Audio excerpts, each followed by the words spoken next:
Are y'all ready? Points blank experience. TNT Connect. Bring that heat.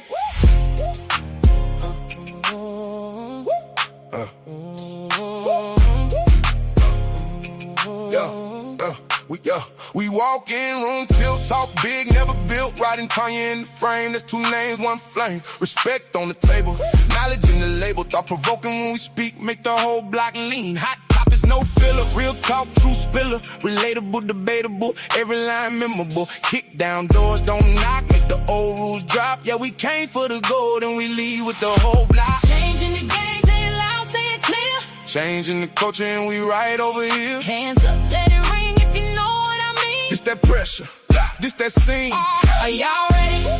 Points blank, let's go. Bring that heat, let it roll. Let it roll, let it roll. Y'all ready? Changing the game. Changing the culture. Points blank. Let's go. Let's go, bring that heat. TNT Connect, locked in, no cheap talk, all win. We the kind they remember long after the show end. Ride got the edge, Tanya got the spark. When we trade those lines, it light up the dark. Hot takes, cool facts, fast laughs, sharp facts. They come for the vibe, then they stay for the impact. Not scared of the comments, we welcome the debate. Every seat got a voice, every word got weight. Changing the game, say it loud, say it clear. Changing the culture and we right over here. Hands up, let it ring if you know what I mean. This that pressure, this that scene. Are y'all ready? Points blank, let's go. Bring that heat, let it roll. Let it roll, let it roll. Are y'all ready? Changing the game. Changing the culture. Points blank. Let's go. Let's go. Bring that heat. No. No disguise, no doubt, we speak from the core. Open that door, then we kick one more. From the block to the ballroom, from the edge to the stage, we don't just take up space. We write the page.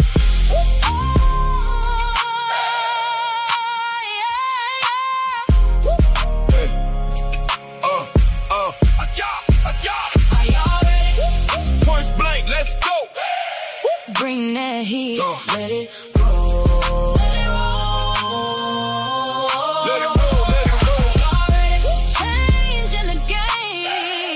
Changing the coach. Points blank. Let's go, bring that heat. Respect, knowledge, thought-provoking. Points blank experience. TNT Connect. Bring that heat. And we about to bring it, man. Oh man, boy, oh boy, first dates. Does it have to be late? Does it have to be expensive? You better not go with me. No, I'm just kidding. let me get on this screen, man. Let me get my spectacles on. I gotta be able to see the e-com. This about to be lit. What it do, everybody? What's going on, Tanya? What's going on? What's popping?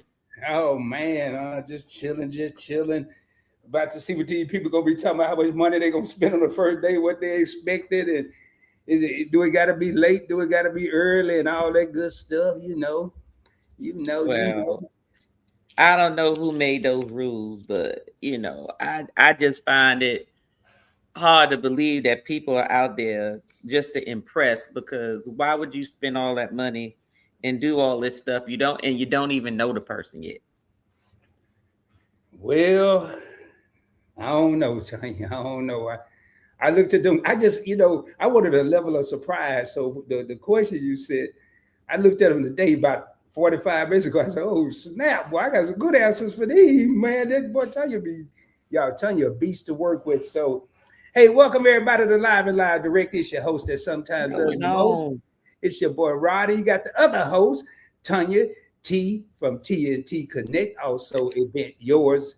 So, man, and please do me a favor. Last time I checked, last night, Tanya needed about 78 subscribers to hit 1,000 on TNT Connect, her and Timmy. Please, if you haven't subscribed after this show, I guarantee you will. Also, if you haven't subscribed to Points Blank Experience, please hit that subscribe button. If you find yourself laughing or just confused with thought with the stuff we're talking about, hit the subscribe button because we're going to do it again next month. Also, hit that like button, man. Regardless of where you're watching today, hit the like button. Tell a friend about us because we like to have thought-provoking topics that make you think. And tonight we're going to be talking about first dates don't have to be expensive and they don't have to be late, or do they? I don't know. And they don't. But like for instance, speaking of not expensive, I went old school with my drink for tonight. What you go? Martini and Rossi, Asti Spumante. What they call about $6? I got the little 6-pack, and I usually keep them. I keep them because I use them for like if I do cocktails. So instead of opening up a big bottle, if I don't need to, then I just open up the smaller ones. So then it's just a serving. Oh, okay. Martini and Rossi, Asti Spumante. Yes, I did go with Riunite, didn't it? Yes, no, Riunite on ice. That's a whole different one. This is Martini and Rossi, Asti Spumante. Y'all remember this? Yeah, that was right around the time they had pink champagne. Look, pink champagne was my first drink ever. I was 8 years old. I knew. Look, my aunt used to take me to the laundromat. So. I'm representing Brooklyn. I'm representing my hometown. And when I was little, my aunt used to take me to the laundromat with her. And so I knew we went to the laundromat. I knew I was gonna eat me some pizza. I knew I was gonna eat me a dirty hot dog. I knew I was gonna drink me some pink champagne. And they came in the little short ones. What was it, like 8 ounces? I think it was about 8 ounces or whatever. Man, my aunt let me sip it a little bit. She was like, "Shh, don't tell your mama. Don't tell your mama." I was like, "I won't." I just knew I was drinking. You couldn't tell me nothing. Drinking my pink champagne. Yep. It wasn't nothing but a cooler. I was finna say that's all, because when they put pale at the end of, and then they had all the brothers and sisters food because they thought they were drinking some champagne for real. You know, I mean, I don't know how, but I mean, realistically, hey, I gotta holler at the people because Tanya always say I don't speak to nobody and say I'm rude.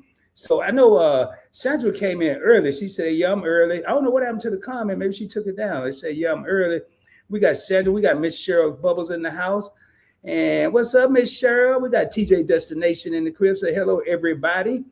And we got Tar, channel member Miss Cheryl in the house for PBE. Good evening. And then you got some dude here talking about what it do everybody. I don't know what school he went to. He can't even spell right. What it do? So what it do?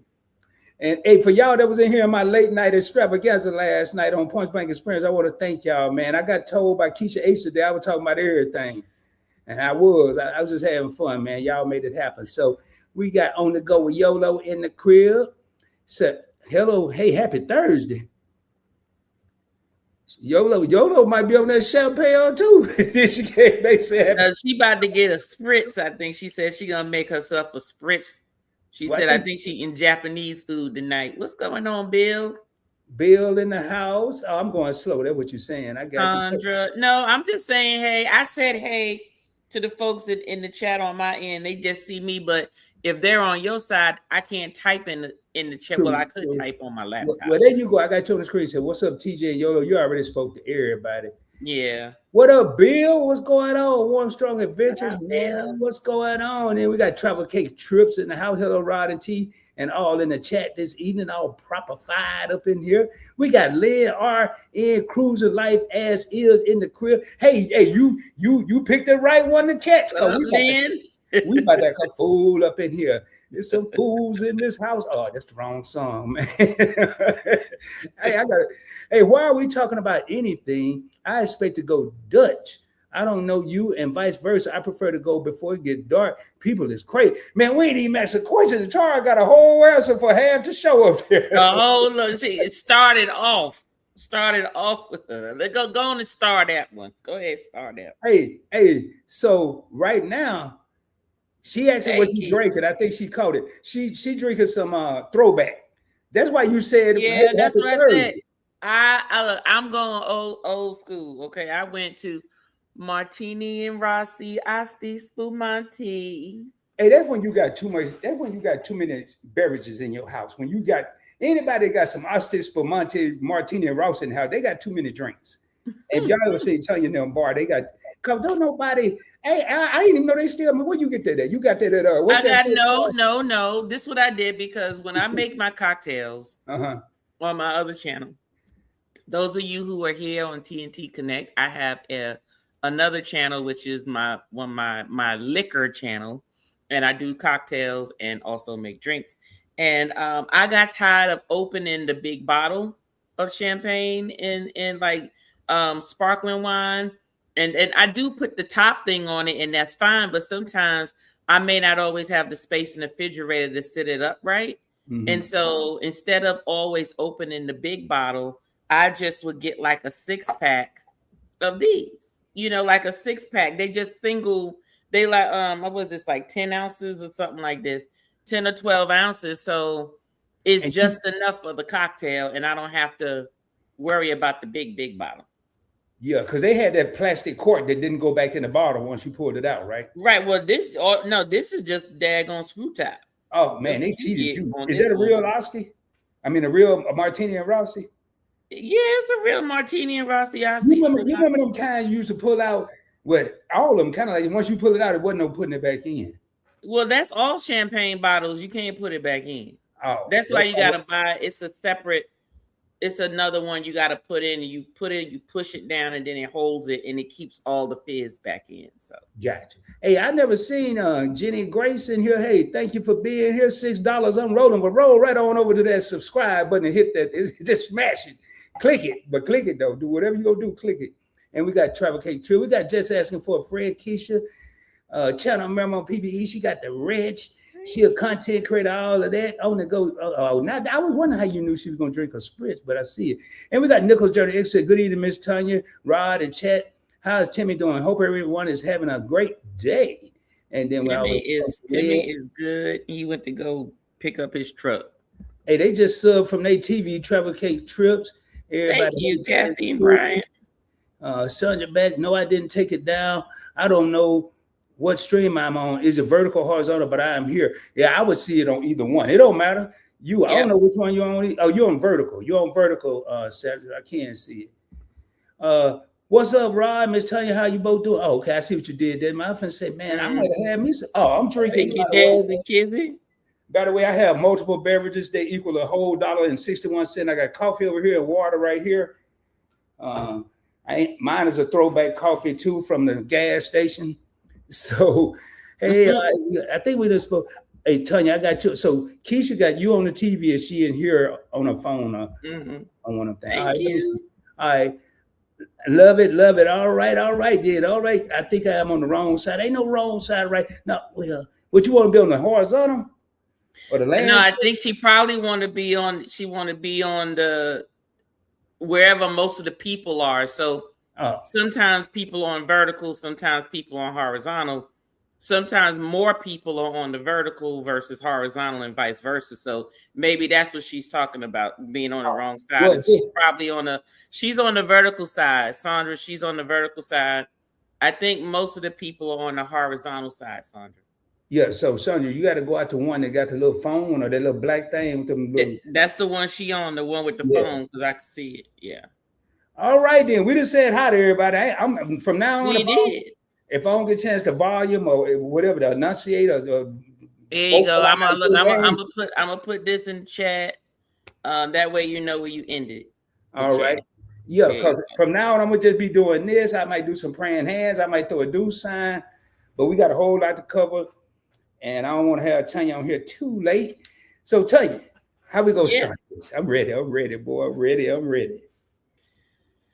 So my whole thing is, does a first date really need to be expensive? Does it need to be expensive? Do you have to have cocktails? Does it have to be a late night out? Does it just have to be all of that? You know, and I have been listening to a couple of episodes of people talking about what dating is today and so forth. And, you know, back in the day, it was somebody's trying to impress somebody at the end of the day, you know, so they going all out, they getting all dressed up, they putting their best foot forward and everything. And you spend most of the evening impressing instead of really paying attention to the person. And personally, I don't think it takes all of that to actually have a date. I really don't. I remember, first date, being in New York, your first date, all you need is maybe some money for a couple of hot dogs, a token to get on the train, and you can just take the train to Manhattan and just walk all up and down Broadway and chill and just people watch and all that type of stuff. And there was stuff going on, and you sit down, eat your hot dog, or maybe you sit down, eat some pizza. And because you're comfortable and there's no stress, you get to learn the other person. You actually are paying attention to the person. You're not looking at what they're wearing. You're not looking at, oh, it's a nice restaurant, I need to be looking at the menu. Oh, I need me some cocktails. So now your judgment is foggy, right? So things that probably would trigger you from being said, like when the red flags go up on the first date, you're not seeing the red flags because you inebriated. So I personally don't think that it takes all of that. I mean, it's nice for that to be done. And I put it this way, maybe there are people where that is their downplay of a date. They may say, well, I'm going to take you here because this is just pocket change to me.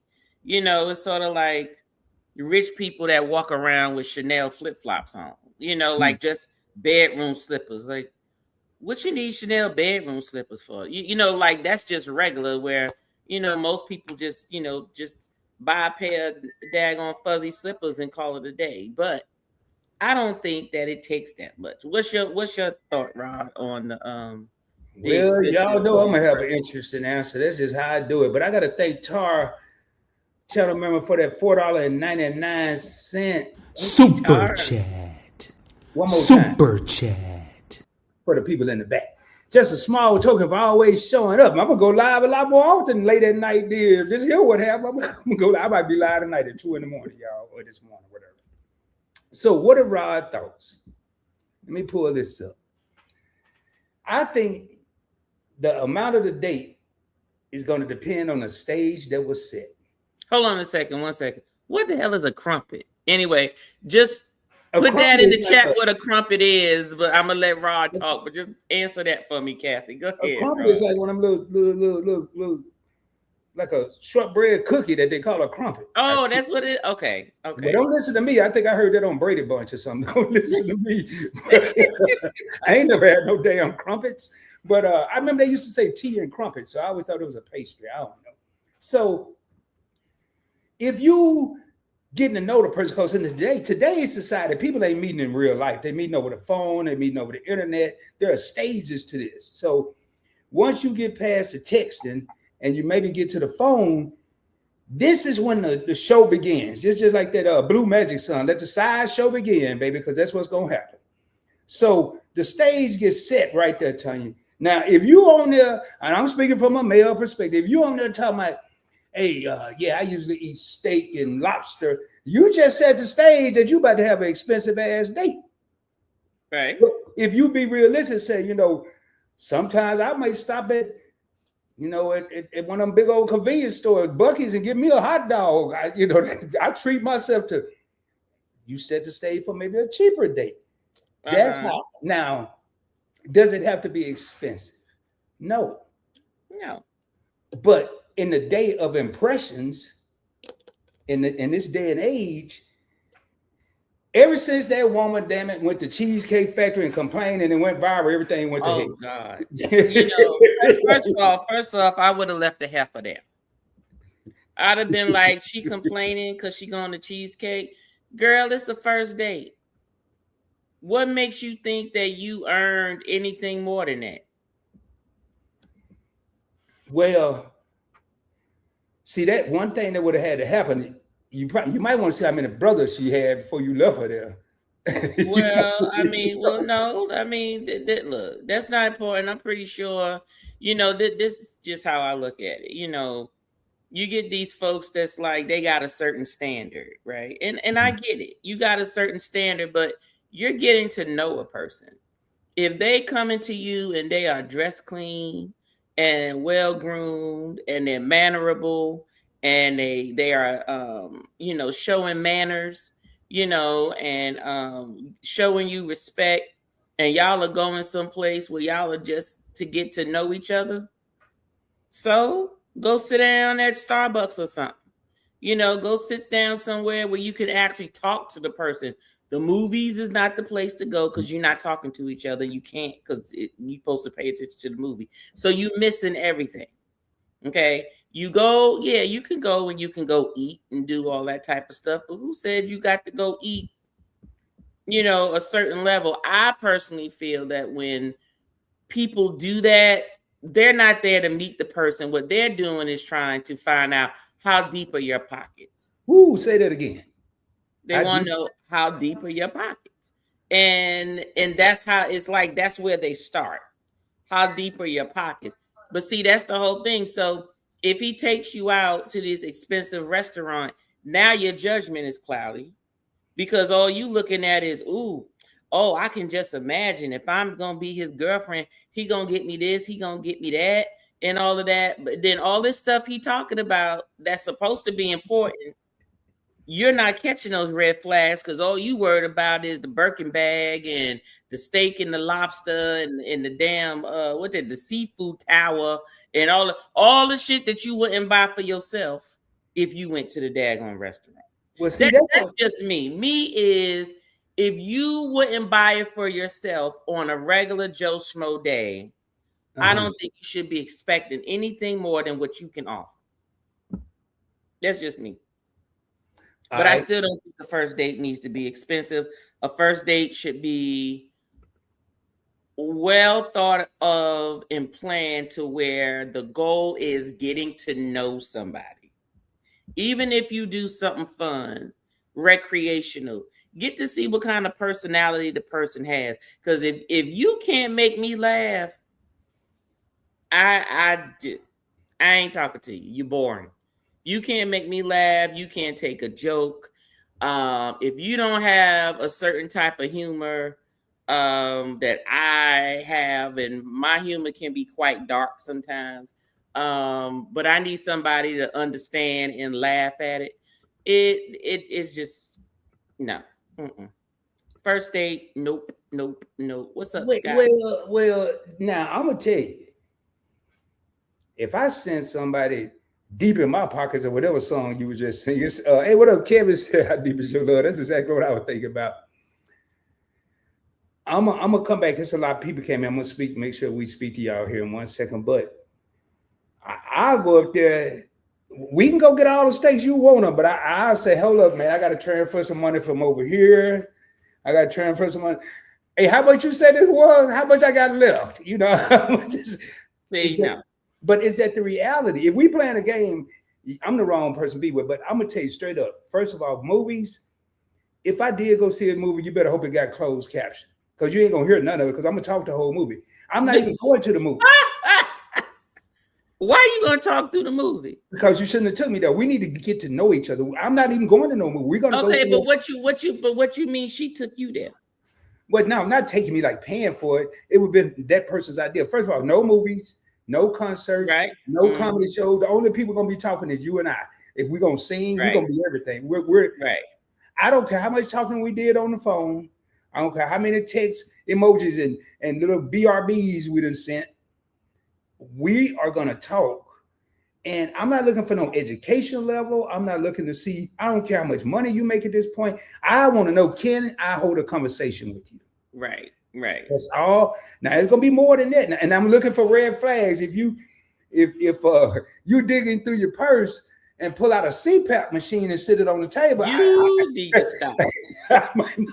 That might be a sign.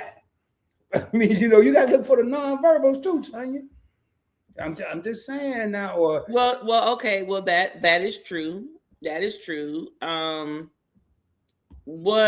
Okay, so my thing is now I know some people in the chat put some answers to that, Rob. Pull some of those up. Yeah, that's what I'm about to do. Okay, so Sandra said you talking about a real date with all them dirty hot dogs and stuff you were talking about, and Yep. whatever you was talking about. Then somebody said you can walk through Central Park. Oh, we got the answer for the crumpets. TCT crumpets. Hold up, let's see here. Man, that's I don't even know if he in here. That's YLC texting me. First date these days need to be where there are a lot of people in public during daylight and a short experience. What if we like each other though? Might be a longer experience. Right. Crumpet, since we were all being proper, laugh. hey, y'all know I was just messing with y'all, man. Nope, I agree. All right, now, so here it is, Tanya. It's a British griddle cake, aka a small silver dollar pancake. Oh, really? So it's a pancake. Okay. I don't need no damn crumpets. Get me a muffin. We can meet in the daytime for ice cream or yogurt. From there, you pick up the vibe and see if you can connect. What is she lactose intolerant, TJ? That's what the yogurt is for. Oh, is it? Well, I don't know. I don't eat that. Because you know, frozen yogurt is not milk. Or not, Oh, okay. I mean, you I know, learned it's not. something every Yeah. night. What up, LGG? Our guest host in chat, Tanya Tim Culture versus Cruiser in the house. All right, here we go. If the vibe is good on the first date, the second date will be involved. Dinner, walk on the park, beach. Okay. There you go. Right. So go ahead. Let me let you finish, and then I got my question for the chat. Well, I think you should be like him and him, man. You might only get one shot. Might not be no second shot. You better go all out, fellas. That is not. Well, let me tell you something. let me tell you. This is just how I feel. Pull up in a helicopter. I feel that a person who is mature and understands will know that there's levels to this, right? So if you go all out on the first date, what the hell are you gonna do on the second date? We're gonna go all out again. No. But then it's the same. No, we're gonna do something. No, it's the same, and then it becomes boring and it doesn't mean anything. That's why we're gonna mix it up. We're gonna do something off the chain, then we're gonna do something not so off the chain. Yeah, but I personally don't think it needs to start off the chain. It don't. I'm not saying that, but I'm saying, okay, what I'm saying that should or shouldn't happen, what's really happening, man, you gotta come correct these days, tell you. I ain't saying with everybody. No. Let me tell you something. Well, maybe in Dallas you do. Let them. Well, I put you this way: you get some people that say people are expecting that because they can get it, right? And yes, anybody can get it, but who do you want it from? You know, it's just like a woman saying, "Oh, I could get a man." Yeah, but is the ones that you getting, is that the ones you want? Are those the ones that you really want to get? No, you want the quality one. So I think really a lot of that, if it's me, I'm being serious now. Oh, what's this? All that what you got and what you should have, what kind of watch and shoes and all that. Matter of fact, we can meet in some sweats and sneakers. Let me just strip it down and see. Let's be real. Let's be the real two people we are. Mm-hmm. And the conversation, it shouldn't even be awkward, Tanya, because we've spoken on the phone. Yeah, there may be some nerves in person, but I think that's part of the problem. People put all the emphasis on the supporting cast, where we eating at, where we driving, where we going after, or we going to take a horse and carriage. But the nucleus, the main part of this, which is conversation, getting to know each other, ain't nobody thinking about that part. Right. Now, I'm going to say this, though. Uh-huh. When it comes to dressing, mm-hmm. being well groomed is very important to me. So you can wear a sweatsuit, tracksuit, sweatpants, t-shirt, whatever, but they better not have no lint on them. I don't want to see no holes. I don't give a damn if they are some damn Jeezy, young Yeezy, Jeezy, whatever the hell, what's his name's, Kanye stuff is with the holes and stuff and looking like homeless people. I just need them to be presentable, be clean, no lint balls, no rips and holes. Make sure you got a haircut, fresh groomed, your breath is fresh, your teeth is damn brushed, and you ain't ashy. Yeah, you know, can, and your sneakers ain't flipped like this at the now tip. just because I said you're gonna go super casual, that don't mean you go in there like these day and age. They got sweatpants that can't even athletic pants is what they call them. They can't even accumulate lint because they're like a smooth material. I'm wearing some now. If I get lint on these, boy, something wrong. But you're right. Right. Don't dress so far down where you can't even be impressive because of all the distractions of what's unimpressive. Yes, Lord. Yes, Lord. No matter what you saying. I do that to everybody. Just so everybody know, if I meet you for the first time, please know I've already looked you head to toe. That's just what I do. Not judging, just what I do. And DJ said, I be tricked. Nah, bro. You got me way mixed up. Yeah, but so Kathy said something about that lady who brought her kids on the date. I don't see a problem with bringing your kids on the date as long as it was agreed to bring your kids on the date. Because this is how I look at it. This is me and you first date. Who said I might be around? What if I don't like you? Yeah. What if I don't like you, but you already introduced me to your kid? Your kids don't need to see every man you date. And if you got your kids picking your men, you already started wrong in the first place. First, you need to pick them and then see if your children get along, if that's the route you're taking. But to bring kids on the date and the guy don't even know. Now, it's a different story. If the plan was for them to go just one-on-one, something happened with the babysitter or whatever, he was already gone. She couldn't get in contact with him, and she shows up and she got the kids and she's like, I'm sorry, babysitter was whatever. And he goes, okay, no problem. Now, I'm going to say this. You brought your kids to the date.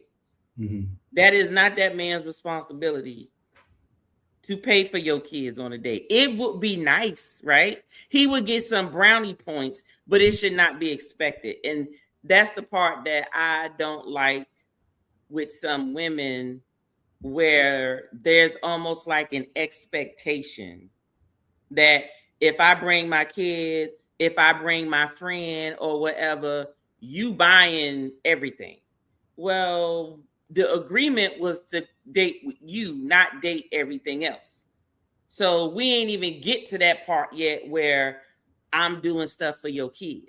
And it should not be expected on the first date. And I don't care what anybody say, well, if he was a man, he would do it anyway.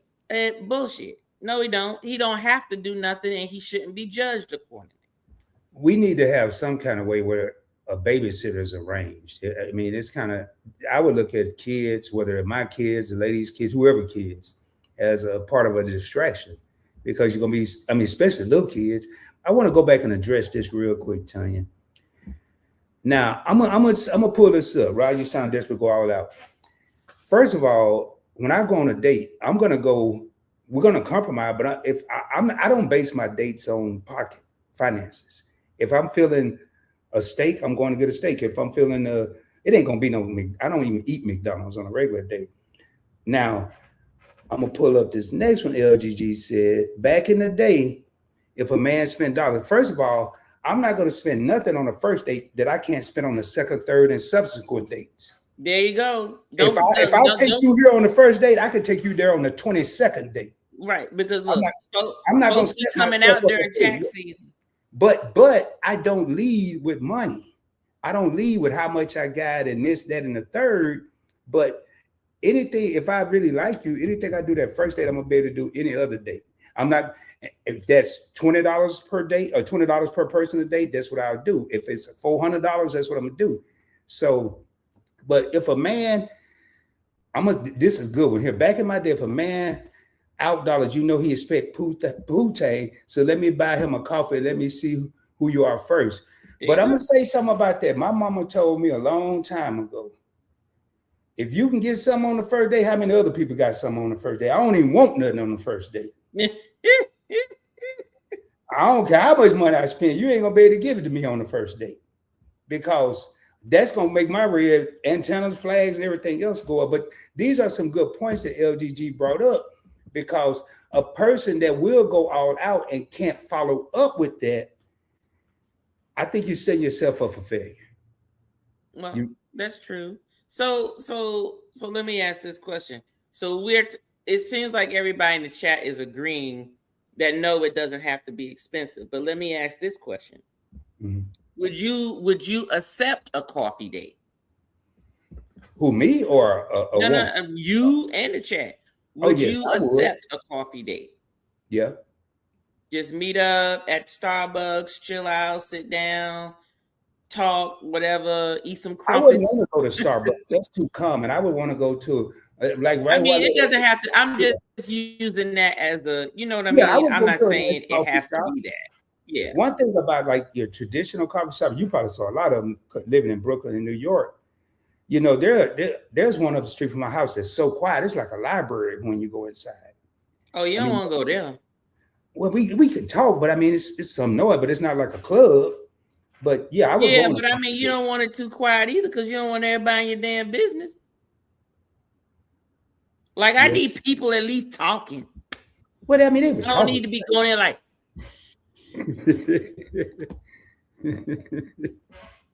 So I think you should. Let me see what these people said about the coffee date. And Easter bonnet. You know what? Yeah. Look, y'all keep bringing up bonnets. Y'all know how I feel about bonnets. Please stop. Please stop. They might. Oh yeah, they do know. There is no excuse. And if somebody come out with one, especially on a date, that's a problem. I like this with Travel Cake Trip. If you have to bring your kids, do a picnic, make some sandwiches, and let him know you're going to introduce him to your kids.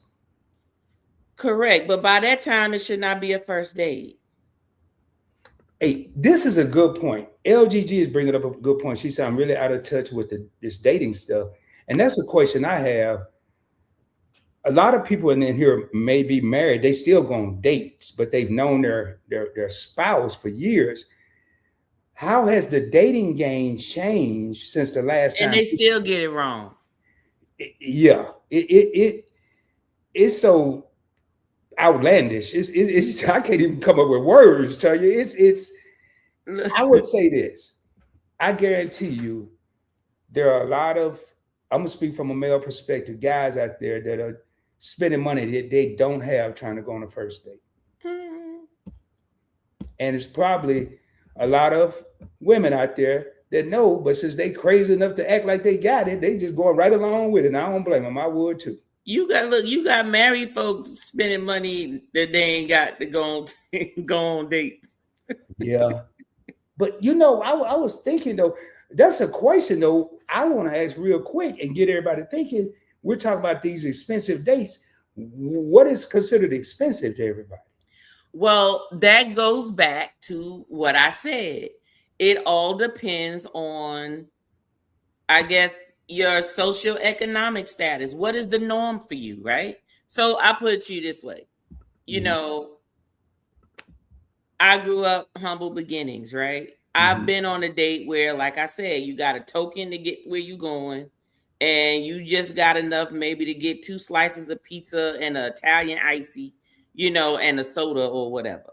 And you just walking. You're not spending, you know, a whole bunch of money. You know, that's a $20 date the most. And back then, $20, that's 2 people on the date, you know, where you can go out and eat and have fun and do all this stuff and still get to where you're going from point A to point B. But what about people who grew up knowing nothing but the finer things in life, right? You know what, you know, your humble beginning may be ground beef, but somebody else may have grew up on steak. So if they grew up on steak, they may be like, well, this is basic for me. I'm going to take you to, you know, I'm just going to say Frankie's Steakhouse or whatever. You know, you're going to spend about $300 for 2 people to, you know, eat and drink or whatever. Well, if you get some drinks, it's going to be more than $300. But if that's what your basic is, and that's what your basic is, then you won't think that that's expensive. You know, they might say expensive is I'm gonna fly you out on a jet and we gonna go fly to Paris and go eat dinner and I'll bring you back. Do you see what I'm saying? So, you know, when that comes into play, that's a different story. If that's what the person is used to, and that is, you know, the I'm just getting to know you type thing, then that's just what it is. But the average person is not living like that. Okay, the average person is not living like that. I laugh because my husband, we've been married for 26 years, and I can tell you, we just went out on a date. We have a monthly date that we go out, us and some of our married couple friends. And he got the bill. And now, mind you, all of us knew where we were going. It's been in the group chat for the last 2 months. You ain't click on it. You ain't see what the menu was. You ain't look at the prices. Well, then you ain't said we wasn't going. So I'm good. So we go and he get the bill and he's like, ooh. Hey, Tanya, hold up 1 second. I see some. Hey, Michael, do me a favor. Please be respectful in here. If Tanya has a moderator on her side, this Michael person, can we just handle that, please? I'm sorry, Tanya. I mean, it's obvious we're having an adult conversation. I've seen 2 comments that I do not like. And this is they must be on vertical. Yeah, I don't know that. Well, I can't take care of it. Sorry about that. I mean, I bit my tongue the first time, but this is just outrageously disrespectful. I don't know why you pay attention to them. Well, because it was super disrespectful. It was. I mean, I normally wouldn't, but that was. You look at them. But anyway, sorry about that. Keep now going. You know you can right click on him and be done through StreamYard. I'm in StreamYard. It wouldn't let me because it's on your side. Oh, it's on my side. Yeah, okay, if it was mine. Yeah, that's what I was saying. Yeah. I'm sorry. Sorry about that, y'all. We're just trying to handle this. While Tanya's looking at that, I like what LGG said because I know I don't, not Panera, but what's that? Jason Deli got a good chicken pot pie soup that's like $7.89. I don't want no goddamn Jason Deli. Well, see, that's what the problem is. You would go get some coffee. No, I'll take Firehouse Sub, but I don't want no Jason Deli.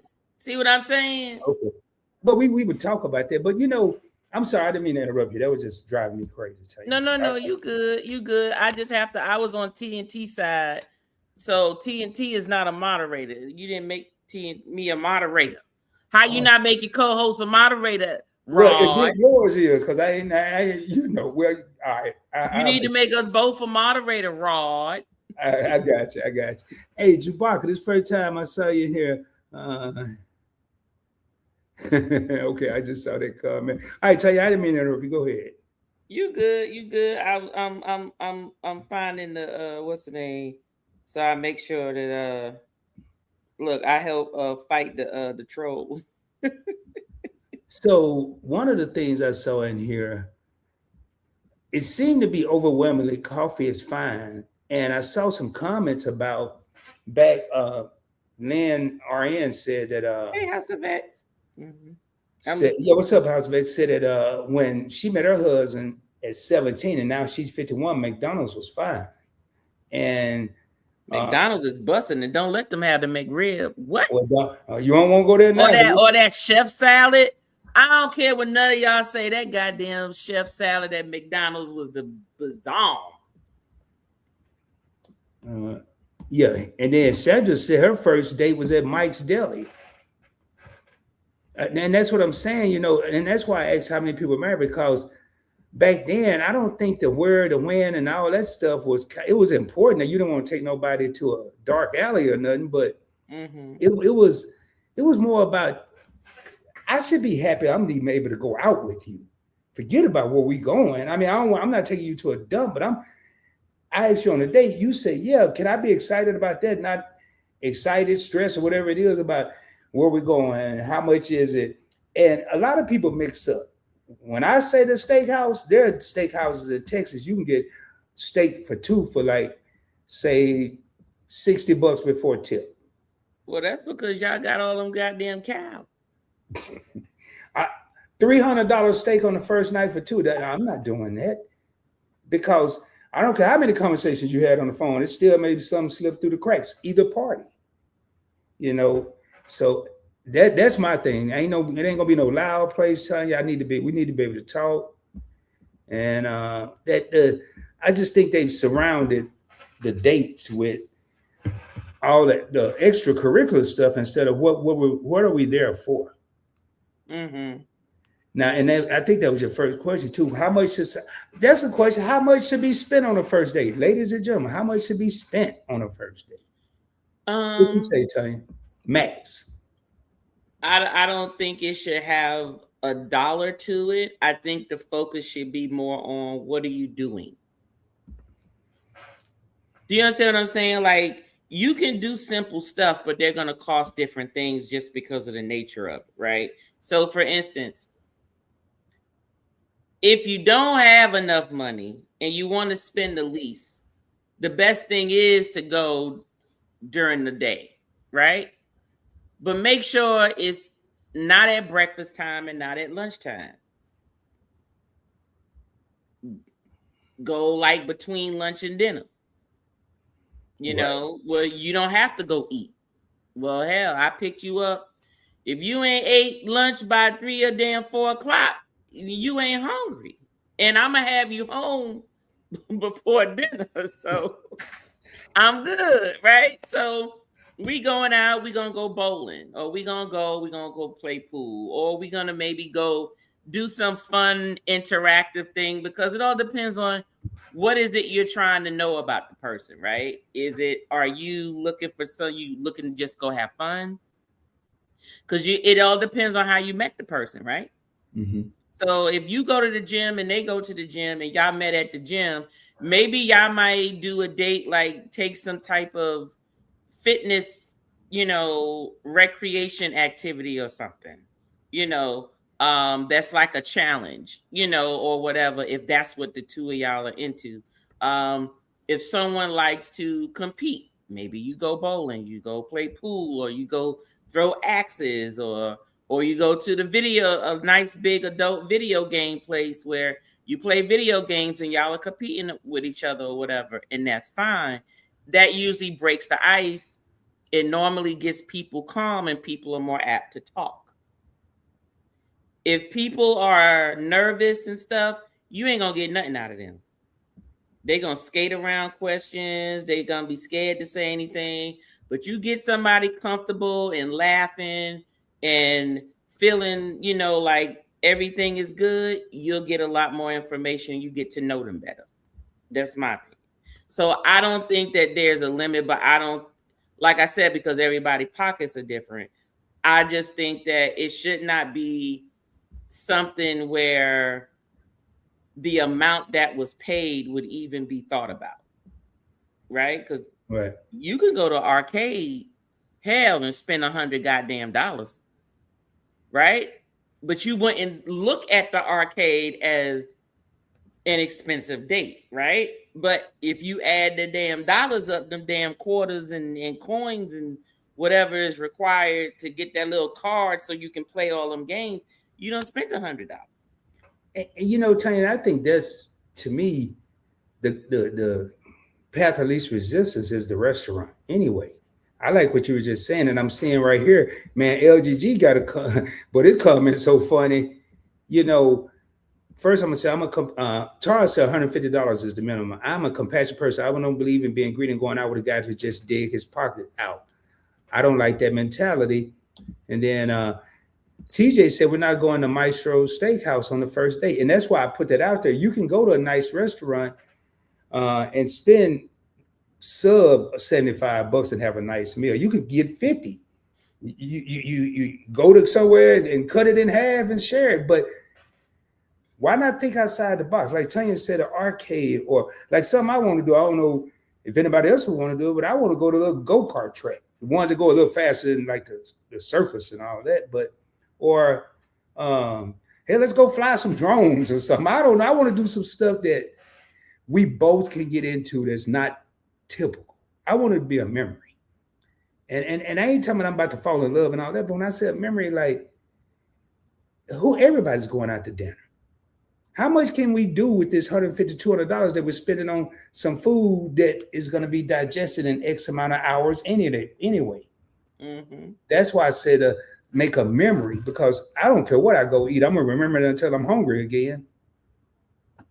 So, but this was what got me, Tanya, right here. This sounds like Tanya right here.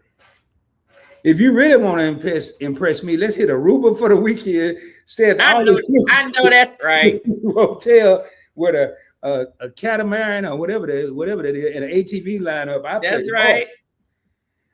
When I saw that, I said, "Well, this sounds like Tanya all day long right here." Look, just did that.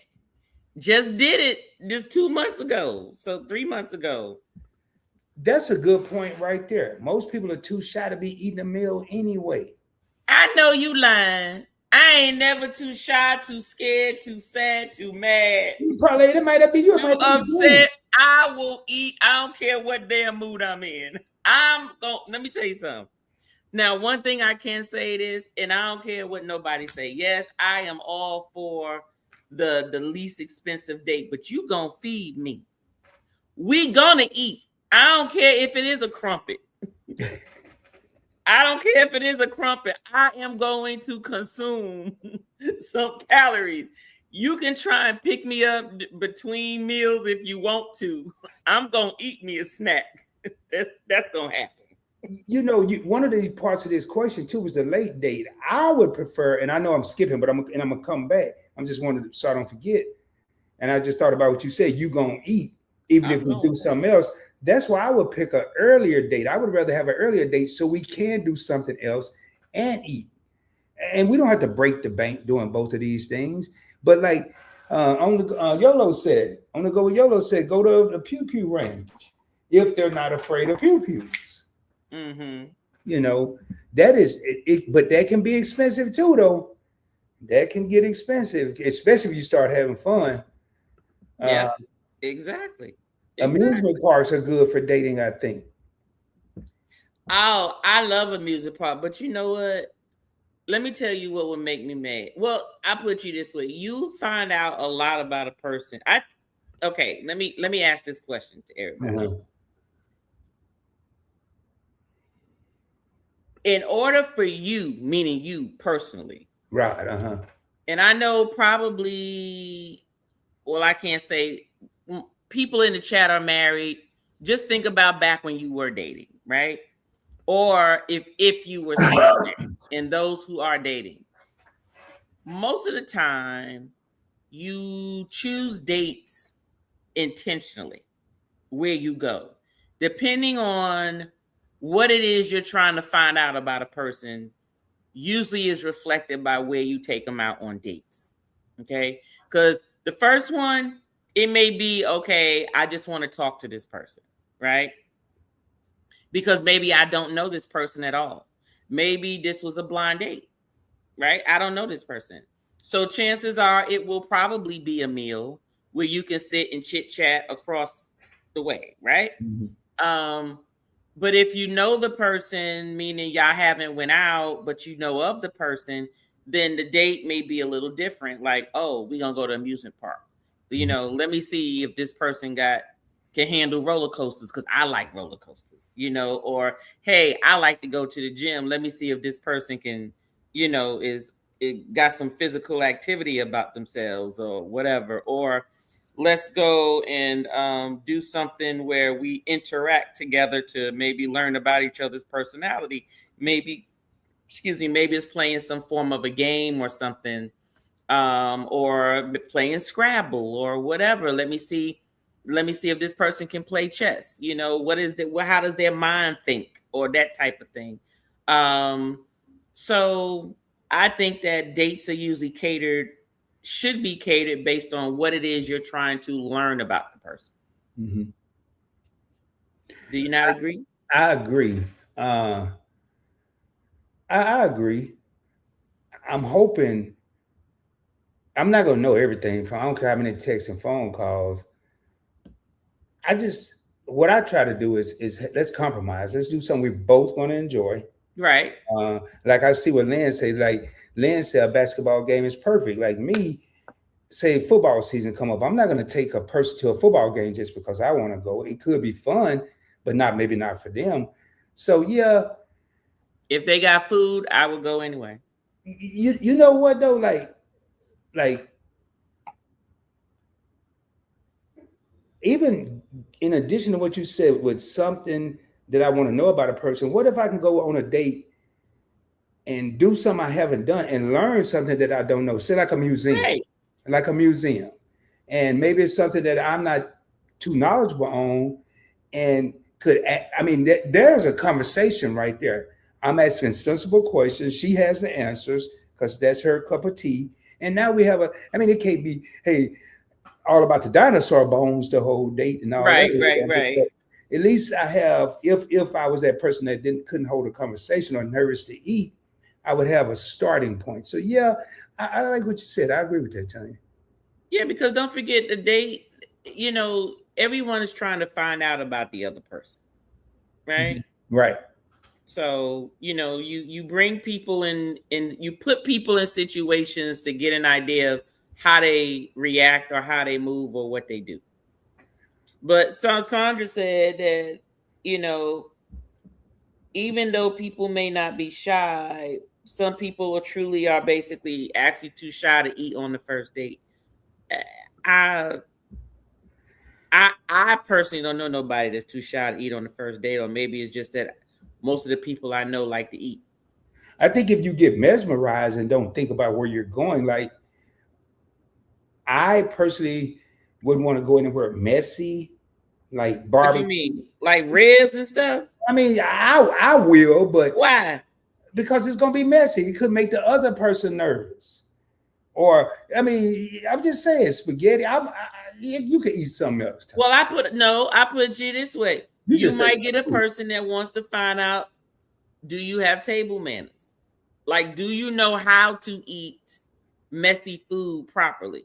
Well, what about when you said table manners? I got to know the knife and the fork, which side and all that. Well, no, I'm saying just table manners, meaning, you can eat stuff that's normally eaten with your hands with a knife and fork.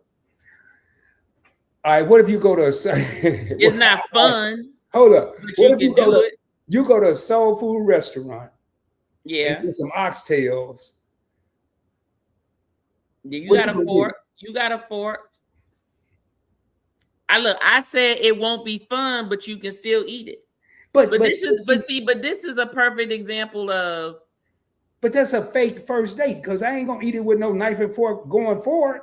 Well, but guess what? That is something that is a test sometimes too. A test of what? Are you gonna adjust to the environment, or are you gonna always be performing? Because eating oxtails with a knife and a damn fork is a performance. Oh. You understand what I'm saying? A person might be like, now, I brought you in here with some goddamn hot wings and some damn blue cheese, and you in here trying to cut the goddamn chicken off the bone, off the damn wing. Pick up the goddamn wing. Do you understand what I'm saying? Some people test people and be like, what did you do? I brought you to a wing place. Eat the wings. Eat the wings. Picked up the goddamn wings with your fingers. That's what I was saying. Maybe I shouldn't say miss. I wouldn't go to a difficult place if it's a test. First of all, why are we having a food test when we need to be getting to know each other? I feel that a date is there.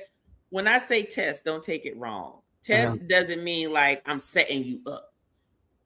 I'm getting to know you. I'm getting to know how are you in certain situations, because at the end of the day, that's the whole goal, is to find out about a person in different situations. How do you handle meeting somebody for the first time? Can you, like you said, can you keep a damn conversation? Or can you come up with ideas? Are you fun to be around? Are you funny? Everybody's checking for what they need in the mate. Okay, and it's going both ways, right? Mm-hmm. Right. So, but everyone has their own agenda of this is what I need to do in order to find out about this person. And you're not going to know it on the first date. You're going to have to go on a couple of dates and be put in different type of situations. You need to know people when they're shy, find out how people are when they have uncertainties, how people are when they have some unknowns, how they are when they're angry, how are they when they're stressed, how are they when they're sad, how are they when they are hyper, whatever the case is. What you have to know about these people in different aspects. And yes, it goes further than the first date, but on the first date, your first date depends on your initial interaction with the person. Do you know them already?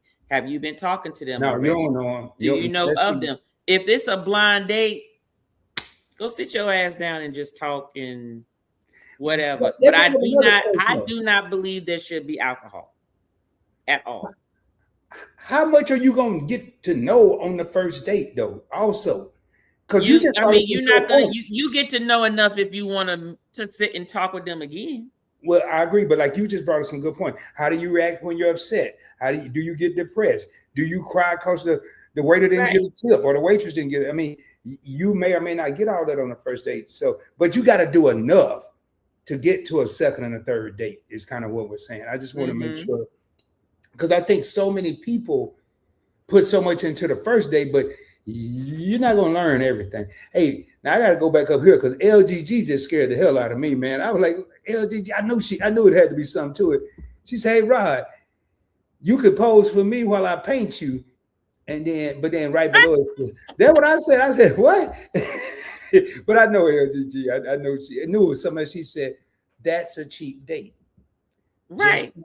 And that is different, but I wouldn't want to sit still that long. You have to capture me in the moment. I'd probably mess your whole portrait up because I can't sit still for no hours. See, but you can you can get some folk that'll do that. Like, okay, look, just like some guys, okay, my husband being one of them, he was not my husband at the time. He wanted our first date to be at his house because he was gonna cook dinner. I was like, I know you fucking lying. I'm not coming to your house. I don't know you like that for you to be cooking for me. We going somewhere, or you can cook the food and we could go eat it someplace else. Question: was there ever a point, and I think so, but was there ever a point in our lifetime where the man would and could, and wouldn't be no issue because it would be safe, invite a woman over and cook dinner for him? Didn't that used to be a thing like in the 70s or the 80s or something? I don't know about all of that. Because we ain't had that many restaurants in Arkansas. Well, yeah, not that I remember. I know I wouldn't do that today. I as a man wouldn't even say, hey, come to my house for dinner on the first date. But folks don't even shouldn't be knowing where you live anyway. Oh, that's another question. Since you talked about folk coming to your house, do you let your date pick you up from your place of residence or not on the first date? I wouldn't want to, because if something happened, I ain't gonna be no suspect. I don't know where you live. Facts, I'm being serious. It sounds facetious, but I am being serious. I think a respectable man or a woman, whoever doing the picking up in this modern age, but a gentleman should meet a woman close to her house. Don't make her drive halfway across the county and all that, but close in an undisclosed location where it's neutral. You could pick her up there, but how safe is that, Tanya? I think on the first date, you should meet at the location. That's right. I agree with that. That woman shouldn't feel uncomfortable. Nope. She don't know you, and I don't care what kind of car you drive. You should meet. But what if the woman say, I like chivalry, you should pick me up? Okay, well then look, if you crazy enough for the man to know where the hell you live, hey, like I said, every different strokes for different folks. But let me talk to you about the being safe part about the date. So one of my colleagues, we were talking, like this was during lunch, during one of our retreats, and they were talking about how we get on this subject. I have no idea, about women going out on dates and stuff. And I know what it was, because one of our other colleagues, a few of them are single, and then they was talking about they were going out on dates and stuff. And that's how it came up. And he stated that he was in a restaurant one time, and there was a lady, two ladies that sat like at the table behind him, and he couldn't help but hear their conversation. And he said, y'all women have it bad because y'all be bringing friends and stuff when y'all go out on dates, like as a backup. And I said, yeah, because folk be crazy out here and everything. So he said the lady told her friend, look, he's supposed to get here at this time. I want you to sit over there so you can see, so that way you can identify, like if he try to put something in my water, in my drink or something, or if it look like things don't look right, you need to come over here, or you need to get somebody over here. And he was sitting there thinking like, well, damn, if that person that's scared, why they even going, like meeting them for a date? Like if they really feel that terrified. So he said that he stayed there, even though he finished his food. He felt invested to stay because the friend, he said, looked like she weighed like about $103. So he like, well, what the hell she gonna do if the person do their friend wrong? So he stayed. He stayed to see what happened with the date, because he's a male, he's bigger, and he's like, well, if some pop off, I'll be right here and I can do. I was like, you sat there and waited through that lady day. He's like, they ended up okay. I left after a while once she started laughing and they were fine and blah blah blah. But it is true. You meet at a disclosed location where everybody is there. There's the public is there. Everybody sees, and you make sure you let somebody know exactly where you're going. And send a picture of the person you with to somebody too.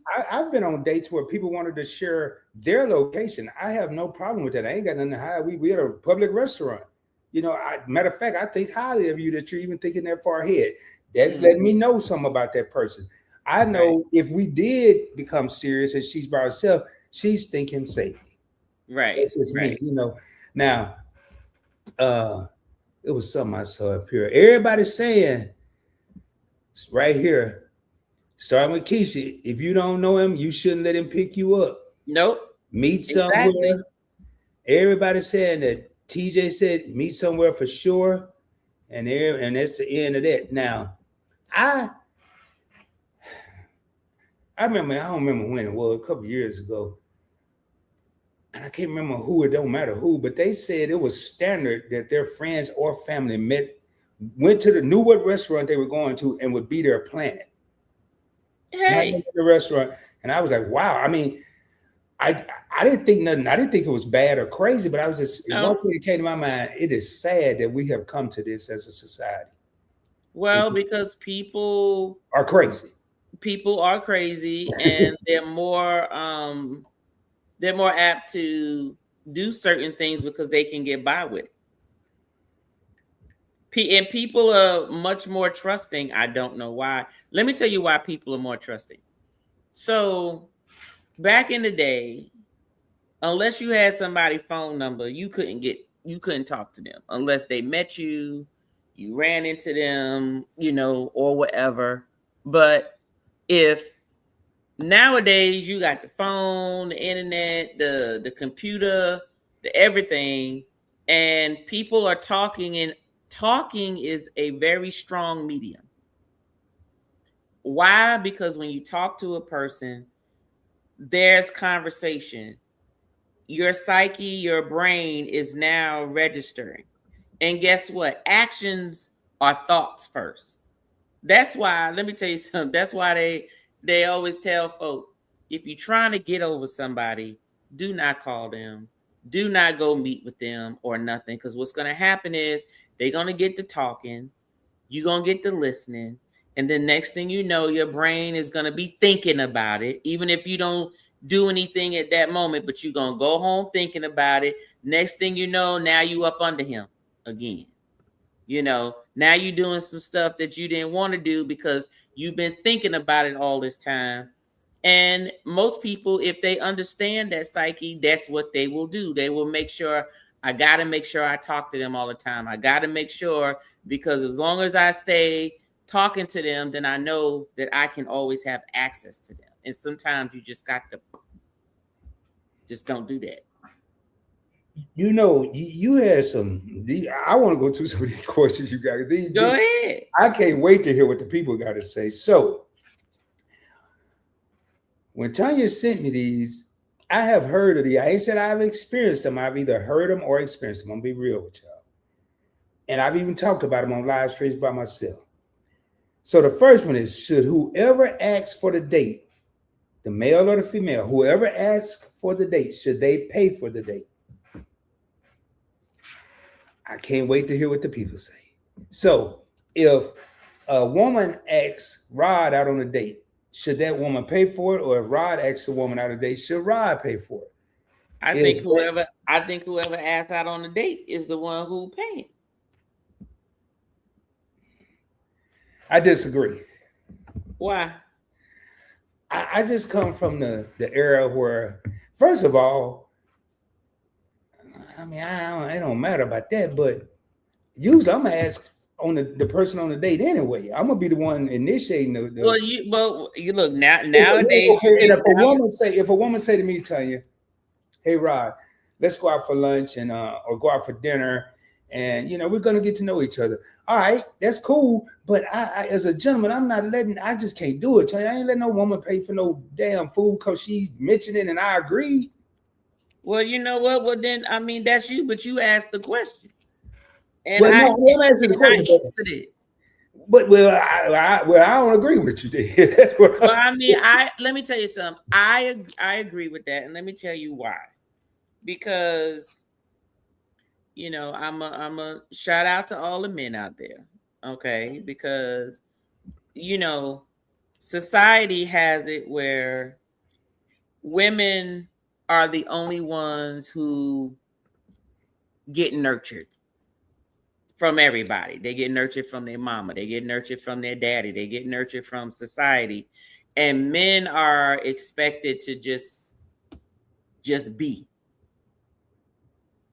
Who's going to nurture them? Who's going to make them feel special? Who's going to make them feel, that they're wanted? Who's going to make them feel like, what does that look like? And you'd be surprised that no matter how hard and tough a man is, a man will feel special if you bought him flowers or something, because it's different. Or you go and you let him feel special. Like, no, you relax. Let me go do this or whatever. Men like to feel special too, but they don't receive that all the time because they are raised that they need to do that for the woman and it doesn't need to go the other way. Now, I'm not saying that, this is a consistent thing. Yes, each person needs to make the other person feel special. And it is just fine to be like, hey, baby, I'm going to take you out on a date tonight. Men get giggly. Believe it or not, they get giggly. Even if they be like, nah, don't do that. They smiling and on the inside be like, damn, okay, is she going to take me out or whatever? And I just like I tell my husband, and if I do, depending on where we go, do know I expect something tonight. I'm that date. If I take you on a date, I'm getting some. That's all I got to say. That's you? Yep. Well, I take my husband out on the date, I'm getting some that night. You ain't no joke. That's a whole other damn show. Anyway. I sure am. So it looked like it's I'm shocked because I'm seeing here. I got to go back, and I've been like looking at them and pulling up just to let people know I see them. But first of all, there are dating drugs also. Sandra say absolutely. If I ask, I am paying. I'm gonna talk about that paying stuff too. I'm gonna tell you what's happening. Travel Cake Trip says in Puerto Rico there's a saying "El que invita pagal" or something like that. But whoever invites is paying. I know I can figure that part out. The person who invite pays. Okay. Lynn says Male should always pay. I believe he is the provider and head of household, but is he the provider and head of household yet? But No. he will be if they go on. He's expected to be. However, a gentleman will pay, and then some guys are afraid to ask because of rejection. So true. Who LGG is back saying, "Hey, who asks is the person that should pay." So if you ask, it is a relief. I like that to them. Sometimes they will be happy to pay. All right. So hold up. Okay, I got to see what TJ say. If I didn't pay, does that make me not a gentleman? Ooh, that's a good question. Y'all don't get to fighting down there in the comments now, please. Okay, wait a minute. What you mean if I didn't pay? Because up here, right here, travel cake trips. However, a gentleman will pay. But then TJ saying if he doesn't pay, does it not make him a gentleman? I'm gonna say, and I'm gonna jump in the middle of this boxing match that's about to go down. The uncles and my father that I was raised with, I'm not saying I had a perfect family because I had some uncles that wouldn't pay for it. But the uncles that I gravitated to, all of them aren't here right now, and they would roll over in their grave if they knew I was letting a woman pay for a meal, because that's just not how we did it. And guess what? Go ahead. And that was in the 70s and 80s, obviously. That's fine. But that's just what was instilled in me now. I'm serious, and I live by that today. It's probably one time throughout the year that you can probably treat me to dinner, lunch, whatever you want to call it. And I don't really I may agree with it, but I'm not going to like it. But the one day I don't trip is my birthday. And I cringe, but I just leave it alone but I just, that's just me though. But let's see what these people say. It's not about your preference. It is a rule, sir. What's a rule? Maybe steak, not flour. Hey, you gotta let me know what's up, hey, LGG. Let me know what's a preference, not a rule. If a woman asks a man out, she should expect to pay. He should have the opportunity to feel special. If he opts to pay instead, that's on him. You know what I'm hearing a lot of, Tanya? A lot of women are choosing to pay, so there are no expectations. Hey, look, let me tell you something. That's anytime I paid, that was the only reason why. Now, if I wanted some, then I'll let you pay. Just in case. Not on the first date, y'all, I'm just saying. Hey, what's up? Tell Yolo good night. Yolo says she going to bed. And you already seen it. What happened to a woman? What happened to a woman wanting to be equal? So TJ, don't start no shit. Yeah, they still talk about that. I date my husband sometimes. If I take him to dinner or shopping or whatever, I absolutely pay. That doesn't happen a whole lot, but it does happen. And I like that. Yeah. That's more of a fair thing. All right, so we beat that one up. Fatima's came in. Okay, no. So answer this question. As a man, how do you feel with a woman paying for a first date?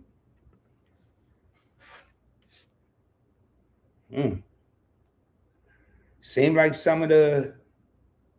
a man, how do you feel about a woman paying for the first date? It kind of go along with it, depending on who asks, I guess. That's what the people are saying. So let me ask the chat, what was the cheapest date you ever done? Probably about less than $10 if you only got some coffee. And hold on. Would you rather have a $20 date with amazing conversation or $200 dinner date with no chemistry? I skipped that one because just going by the comments, I can already say. Let me tell you something. I'm about to answer the odd way, but go ahead. Well, hold on. I want to hear your answer. But from what I've gathered with these people in here now, they're going to go with, my assumption, they rather have the communication and conversation for a $20 date than the $200 date and no chemistry. That's just my assumption. Now, we put it out there, y'all. A $20 date with, what was it telling you? With amazing conversation, or a $200 dinner with no chemistry at all. Which would you rather have? The real answer. It depends if I'm hungry.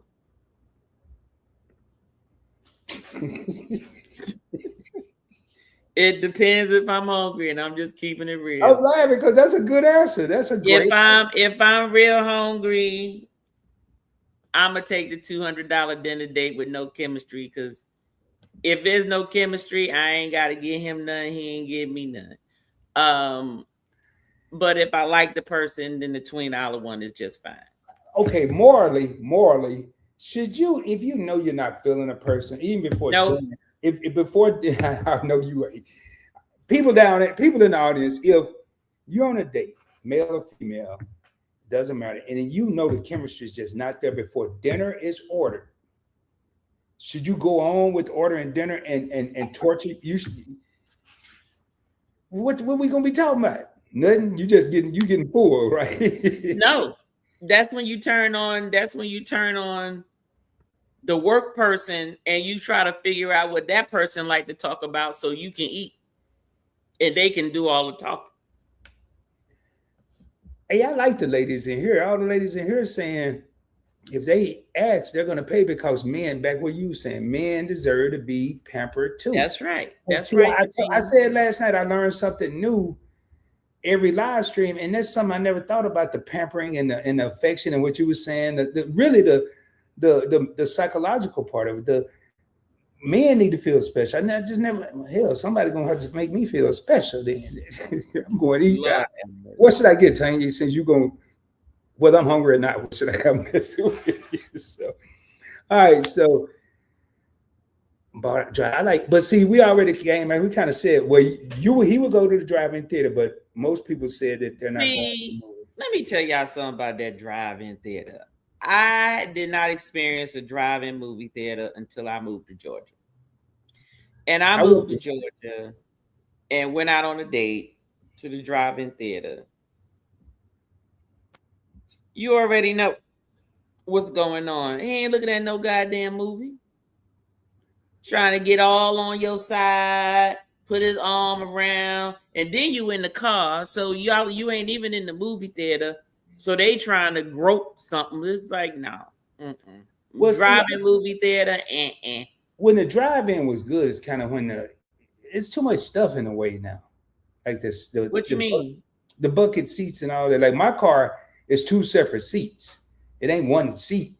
I mean, I could lean over and all that, but as far as comfortable, it wouldn't be super comfortable for a whole movie. Let me tell you something. Yeah. You ever... Now, go on with that. I know it's something crazy. Let me decide if I'm answering this or not. I already know. Have you ever just sound like this about to be a crazy question? Has anybody ever got some in a Hyundai Excel? That's all I got to say. What about a Ford Escort? Do that count? A Ford Escort that's bigger than a Hyundai Excel. Let me tell you something. When folks really want to get it, that bucket seat don't mean nothing. They gonna find a way to crawl over that damn armrest. They gonna find a way to fit wherever. So just saying. You're right, though. You're right. Maybe that. Hey, see what you started, Game Master, with this old drive-in movie. I love the drive-in movie. Hey, they say you going for the crab legs. In Memphis, you got 2 movies instead of one at the drive-thru. Yeah. Here you get 3. Well, it's really 2 movies, but they show the first movie twice. So it's 3. So you pay once and you can stay in there for like 3 movies, basically. And if you smart, you know how to get over to the other side to go watch another movie without paying for it. But so I think everybody's saying, I got to go back because they're not, you already know the $20 high swing, the $20 date. So most people say only you, Tanya, worried about if you hungry or not. Hey, I'm keeping it real. Hey, I like that though, because if I don't have somebody and I'm hungry, I'm called whoever paying. So it says, heck yeah, dinner is ordered. I'm eating, sir. That's right. Let that brother talk. But I'm saying the dinner hasn't been ordered. You just get there. Dude looking like Roscoe from Martin. You know, Roscoe, the little kid. I'll find a conversation starter to get my meal because you're not wasting my outfit. You're not wasting. I done did my hair and everything. Nobody's saying I'm all dolled up, but I put in effort to come here. Oh, we gonna eat. Minimum, we gonna eat. And then I'm gonna find a reason that I got to go. Hey, y'all, real talk. This is why we do these because, I mean, I'm just being honest. When I sit here and I do these shows with Tanya and when I used to do them with Keisha, it's amazing. When you hear different things, you get different perspectives and different ideas. You know, I never thought about what Tanya was saying earlier. You go on a date so you can some interest and all this proper eating etiquette and all that stuff. But that's good points. You know, I didn't know about no Hyundai Excels and all that. My husband lives to feel special, especially since he does all the grocery shopping and laundry. He lives when I'm asking for a date. Keisha said, nope. Keisha, that a no, you gonna still eat the meal, or no, you not gonna eat the meal. LGG said, hey man, I ain't gonna talk about the back seat, man. He said that is not a first date place. Well, yeah. Well, they laughing at the Hyundai. You get here 2 movies there, right? Tell you, I have definitely said down the other side. Okay.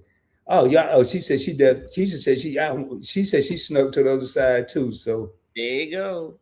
All right. So 2 movies here at the drive-in in California. I don't even know what I ain't been in the drive-in and I don't know how long.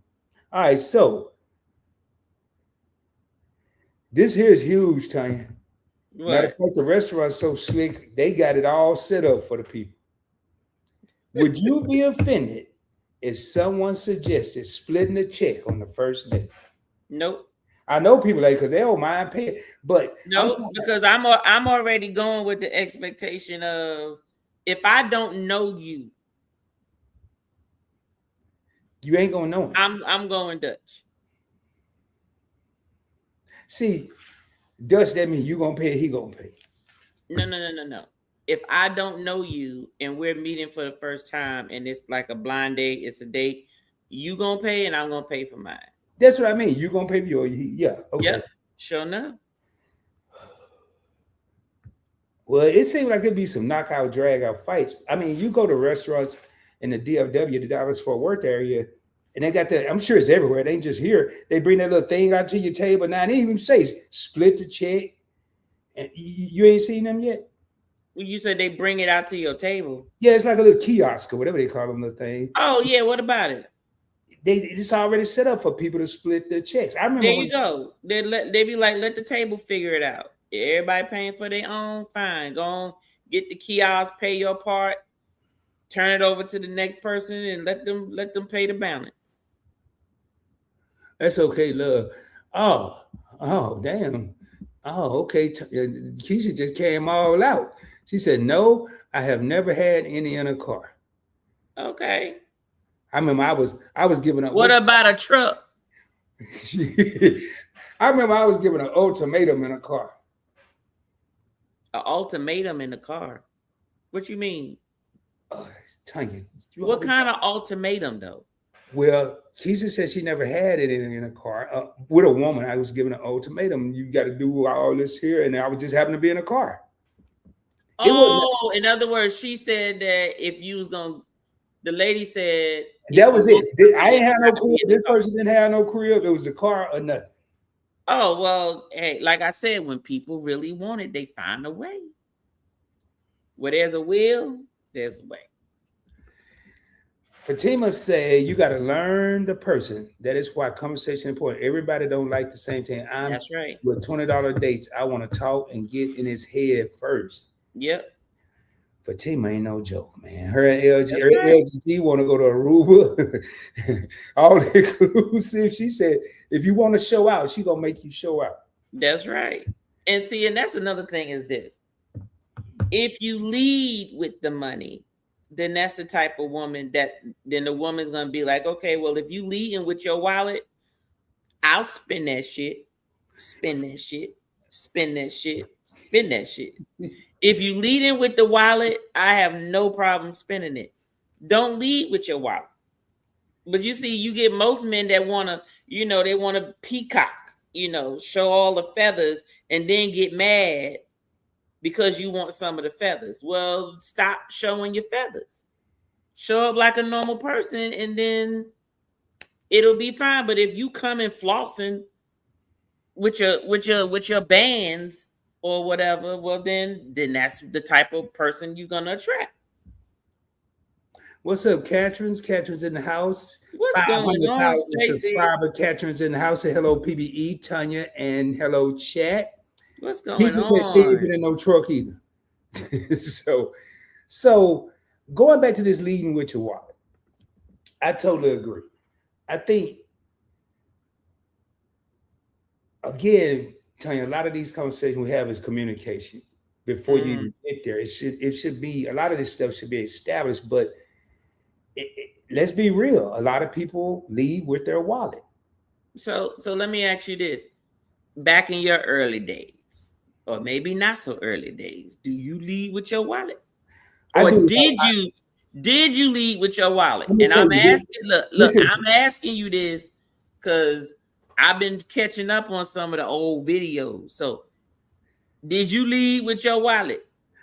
I'm going to say that this is my honest answer.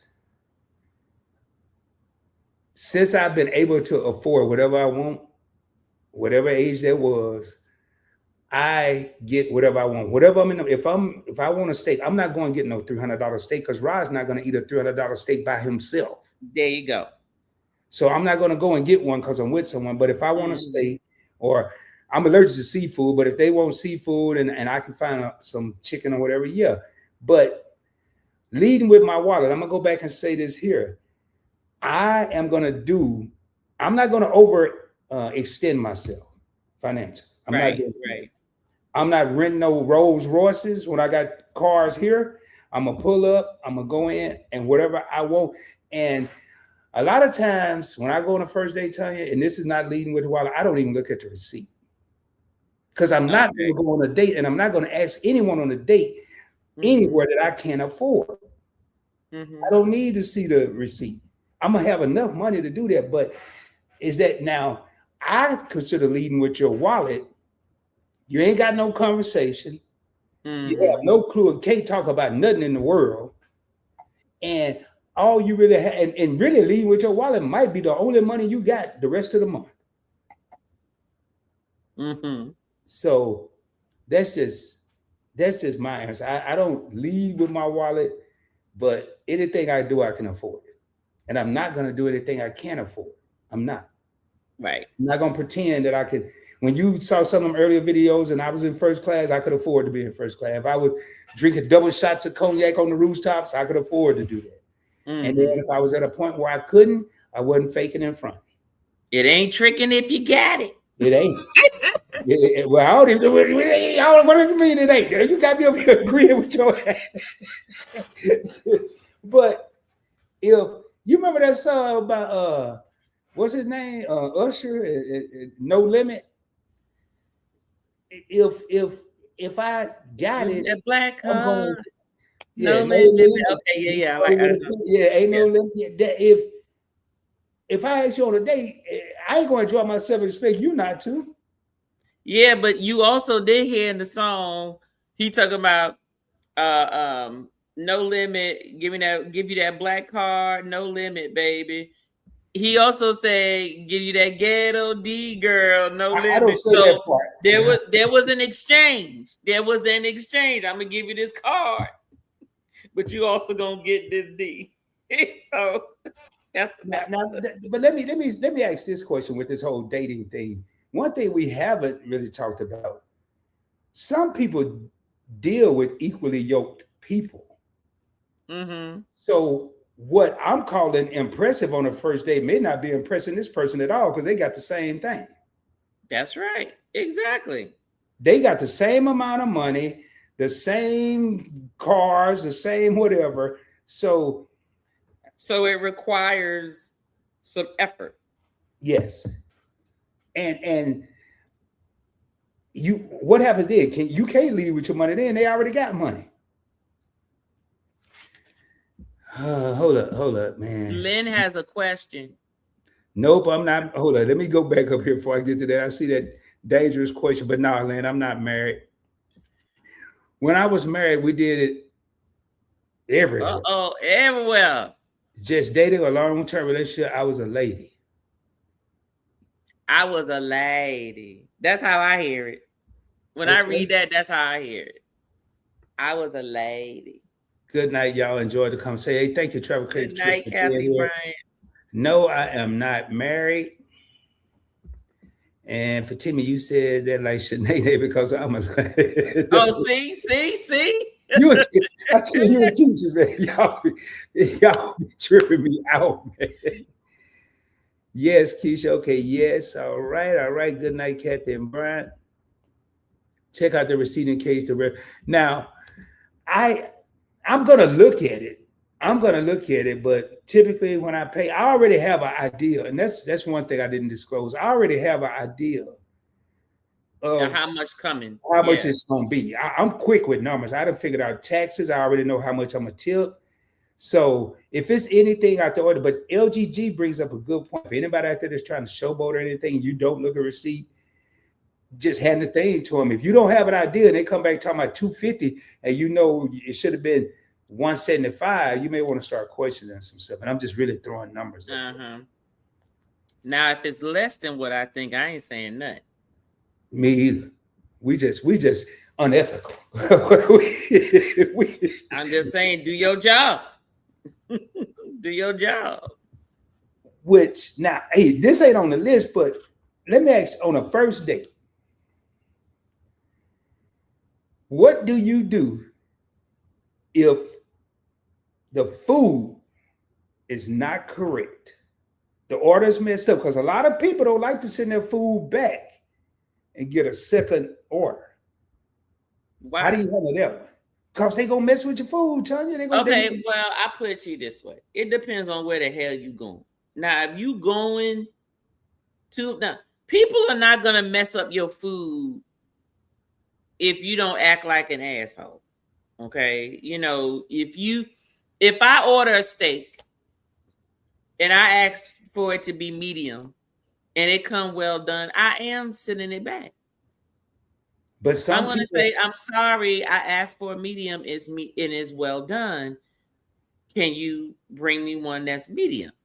They will gladly take it back and bring it to you. Oh, yeah, they will. But a lot of people, there's a perception that if you do send it back, they're going to do something. You know what, folk? That's folk that don't get out much. And what damn restaurant you going to where the staff in the back is... They know exactly who bringing food back. The only thing that's going to happen is that maitre d' or whoever's going to bring back food, they don't even know what table is for. They're going to say, hey, this steak is overcooked. I need you to give me a medium one. They're going to go give them a medium one and it's done. The only person that knows who complaining and who asking and all this type of stuff would be the person picking the plate up and bringing it back to you. Hey, see, Lan just said what I was saying. My husband never looks. He is always calculating in his head, but she will look to make sure. And that's what LGG was saying. If my husband is paying and he too lazy to look at the bill. But you know, I'll tell you something else, man. If I do look at it, it's probably because I will look at it sometime, but I sometimes may, if I'm by myself, this is definite. As soon as I order my food, I want to check. As soon as they bring me my plate, I want to check because I ain't got time to be waiting when I'm ready to go. So I have time. All right, now here we go. Keisha said, I never send the food back. Why? I'd rather get up and leave and go somewhere else. Are y'all serious? Where the hell do y'all be eating at? I'm telling you, Tanya, it depends on where you are in this country. What used to be, and I know you eat out, y'all eat well. But what used to be, I could tell you a place right now. When I lived in San Diego, California, in San Diego County, if I'm not mistaken, I hope TJ's still in here, there was one cheesecake factory and one P.F. Chang's, and it was in Mission Valley, California. that Cheesecake Factory was up there. I mean, it was an hour and a half wait every Friday and Saturday night. Mm-hmm. You can go to Cheesecake Factory now, and the level of service is not what it used to be. And they will miss it. And who they're hiring is not the same caliber of who they used to hire. That type of person that won't do anything like that. But now you got some of these people that they already don't want to be there. Then they overwork, they're underpaid. I'm telling you, Tanya, man. That's why I asked that question. What do you do in that case? Because Keisha gonna want to go somewhere else. Now you're back at square one. Where do we go? You have to come up with a decision. What if it's nothing comparable close by? What you gonna do then? I ain't doing all that. Because this how I look at it. This how I look at it. If it's a place if it's people back there that's gonna do that, then chances are the food is gonna be nasty anyway. Which means they probably done dropped some shit back there. They probably done not washed their hands. They probably didn't do none of that. So if that's what they doing, then don't eat there. But I put it this way, I'm not gonna go eat anywhere where I feel that I have to do this. And this tears me up. But it's always the people who are not used to shit. I'm just gonna say that. This is my observation. Not saying this is everybody in the world. My observation. Go to a restaurant. Can I have a glass of hot water? And then they take their fucking silverware and sit it in the hot water. Bitch, what is you doing? What are you doing?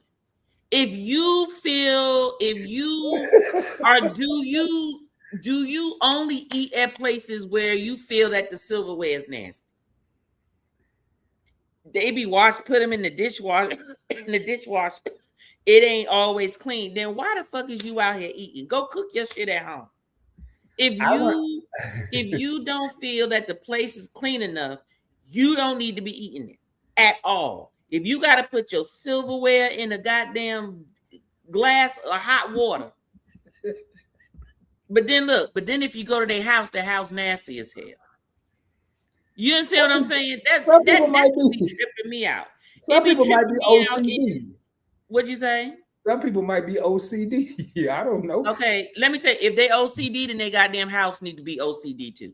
and it's always either them broke motherfuckers, excuse me, I know I'm doing a lot of cursing right now.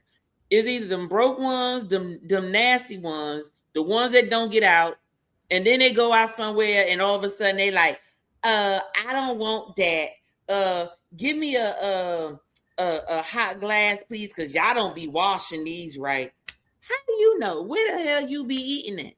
Now, hold up, Tanya. Hold up. In the people that do this defense, I have looked at some silverware that went through the hot water. Okay, and guess what? And that is fine, but I'm not going to ask for no glass.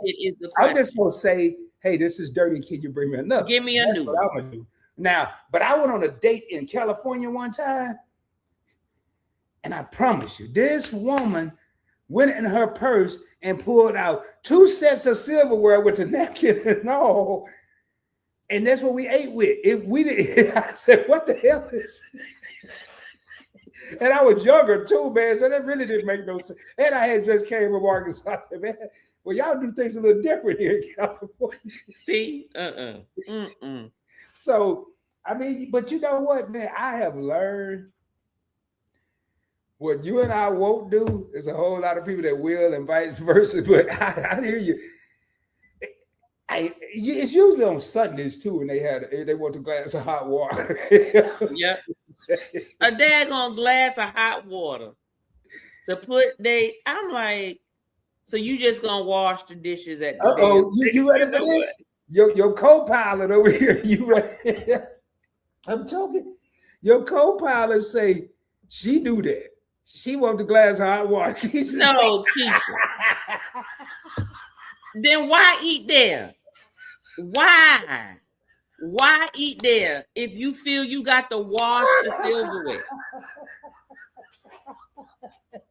Oh, y'all was just in agreement 10 minutes ago. Let me tell you something.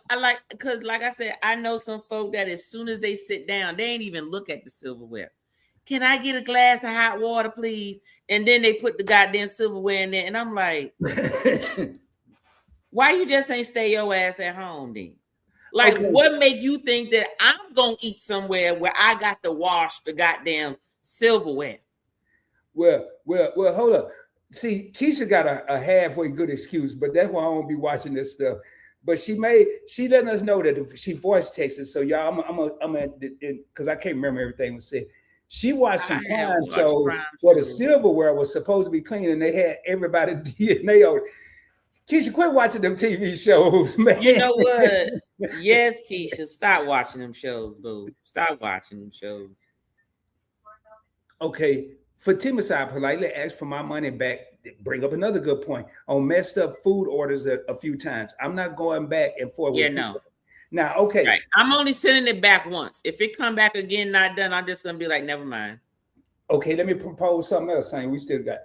What about that perception Of in some reality that we always trying to get something for free anyway? I remember, I ain't gonna lie, y'all. I used to hope something be wrong with my food when I was younger, like 25. And So look. I used to hope something be wrong. Wait a minute, check this out. Wait a minute, check this out. So look, I was just talking about our date. You know, all of us went on me, my husband, and my friends went on this past Saturday. And I mean, I like the restaurant. I mean, it's no different than any other. You know, this one was more specialized in seafood, but they also had steak. But then, you know, you go to a steakhouse, it's about the same thing, right? You're gonna pay anywhere between $50 to $80 for the entree, and that does not include your sides. And the sides are like $16, but it's like 3 servings, so it's like shareables and like that level of food, right? And the drinks are like $18-20. And it was funny because we had all finished our drinks. The check came out, and the husbands had the checks, and he just saw their faces, right? And I'm looking at them like, oh, y'all looking at that bill like y'all ain't got it. Just pay the goddamn bill. But check this out. A fly had flew. I don't know where it came from. A fly came and dropped in one of our empty cocktail glasses. Oh, hell, we got. And let me tell you something. Check this out. No, it was empty. Like the food is picked up, is done, right? So one is too late. But then I was like, ooh. And I went to because the fly, you could tell, wasn't gonna live long. It was like he was drunk. He was, you know. So he get there, and I'm trying to catch him because I'm like, we about to get these meals for free. I put my hand over the glass, and the fly flew away. I said, damn, we was gonna get these damn drinks for free. See, I'm telling you, but you know what? This year, I know in Texas, there's been a bunch of flying flies and gnats and everything. So I wouldn't trip over a fly because they can't control it. No, that's a big ass fly. No, I know they can't. You talking about one of the big? It was in the guy. It was in the goddamn place. I'm gonna tell y'all something. It's a little fuzzy and stuff because I was on 5G or whatever. If you want to see me say what I just said that I used to do, I just did it last birthday, August 9th, 2025. I went to a steakhouse in Arlington. I sat on the patio. And they forgot your boy was out there. And I was live, had my laptop just like I am now. I said, y'all about to witness. I remember that. I remember that live. Tell you, I said, y'all about to witness greatness. Because boy, every time they come out here and forget me, ching ching. And then I told everybody what. I said, y'all, I'm gonna get this steak for $30. And it was like a $60, $75 steak. I remember that. And the lady, I was over there, I was like, hey, I just laid it on. I don't know how they keep forgetting me. I mean, it's obvious something out here. I'm the only one out here. How do you? Let me tell you something. My ass been gone. Like you forgot about me. Oh, no. I ain't doing all that. I ain't going to jail for no steak. That ain't gonna work out with Bubba. Yeah, man. no, they got the death penalty where you at, ain't it? Well, first of all, you get a speeding ticket in Arlington. It's gonna be 3 cops, two times 3 up on you for a speeding ticket. That's 6 people. So imagine what they gonna do. If I done got a whole state, they might have a SWAT team out there with a helicopter to get over with the light. But hey, so Keisha's coming back to her defense. She said it's got to be some boiling hot water. Oh, they ain't about to bring you no boiling hot water. She don't care if she had Ruth Chris She wants some hot water. Girl, look, girl, just eat your vegetables at the house. If you got to put your silverware in a boiling hot water at the restaurant, just eat at home. That means that no place is cleaned in.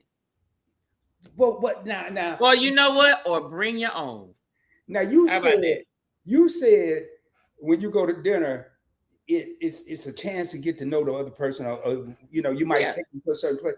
What if they say they want a filet mignon?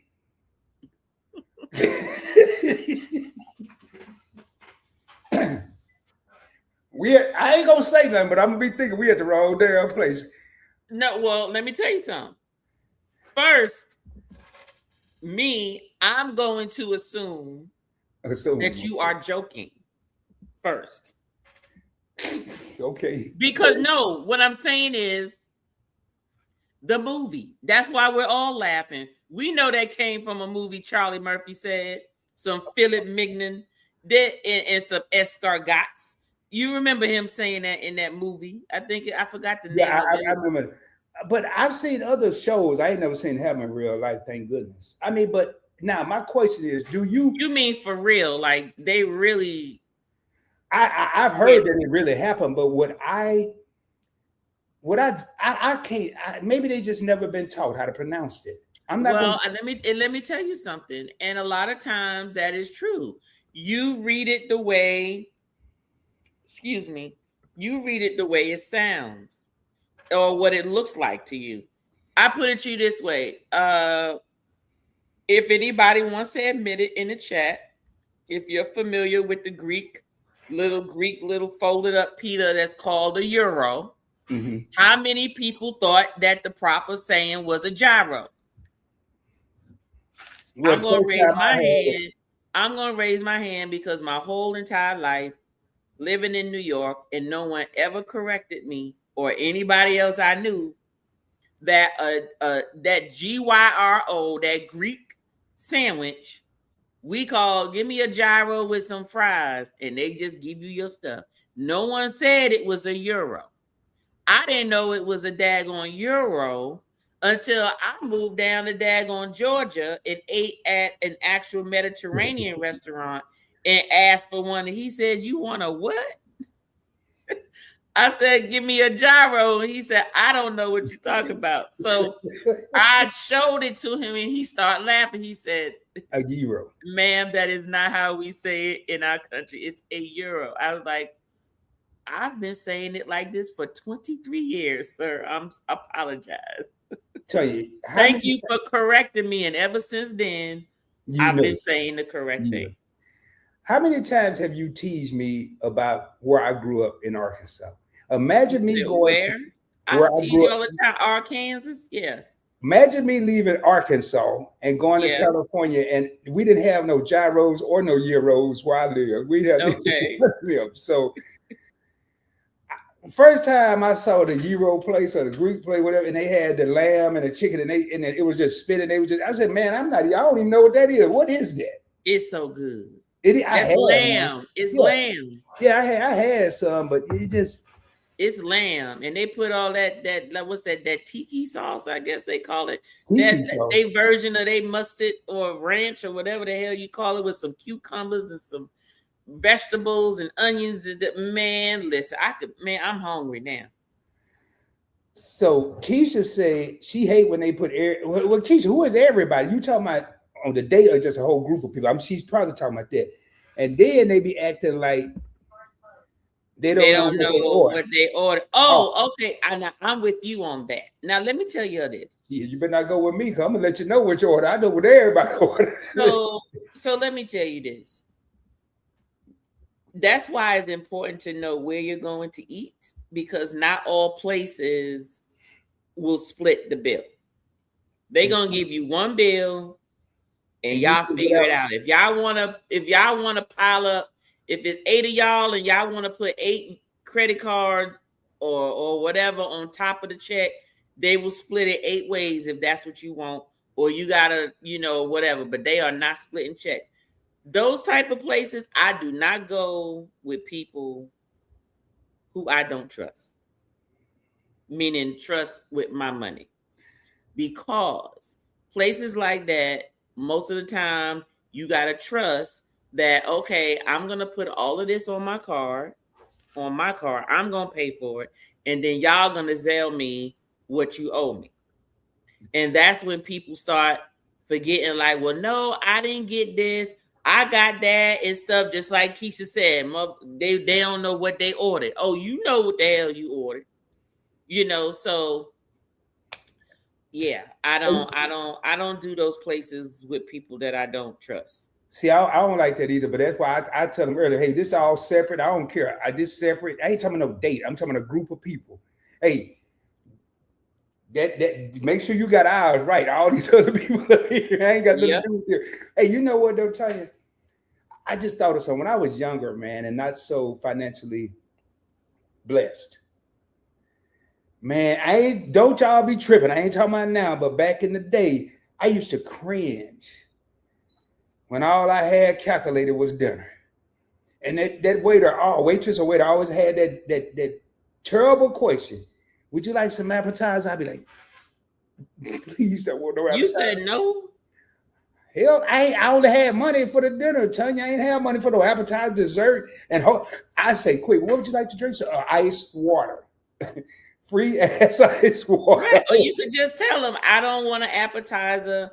It's gonna ruin up my meal. I just want my meal. Thank you. It wasn't me that was a problem back in the day. It was the person that I don't like appetizers because it does mess with my meal. It does. Yeah. But I'm not going to deprive. Hold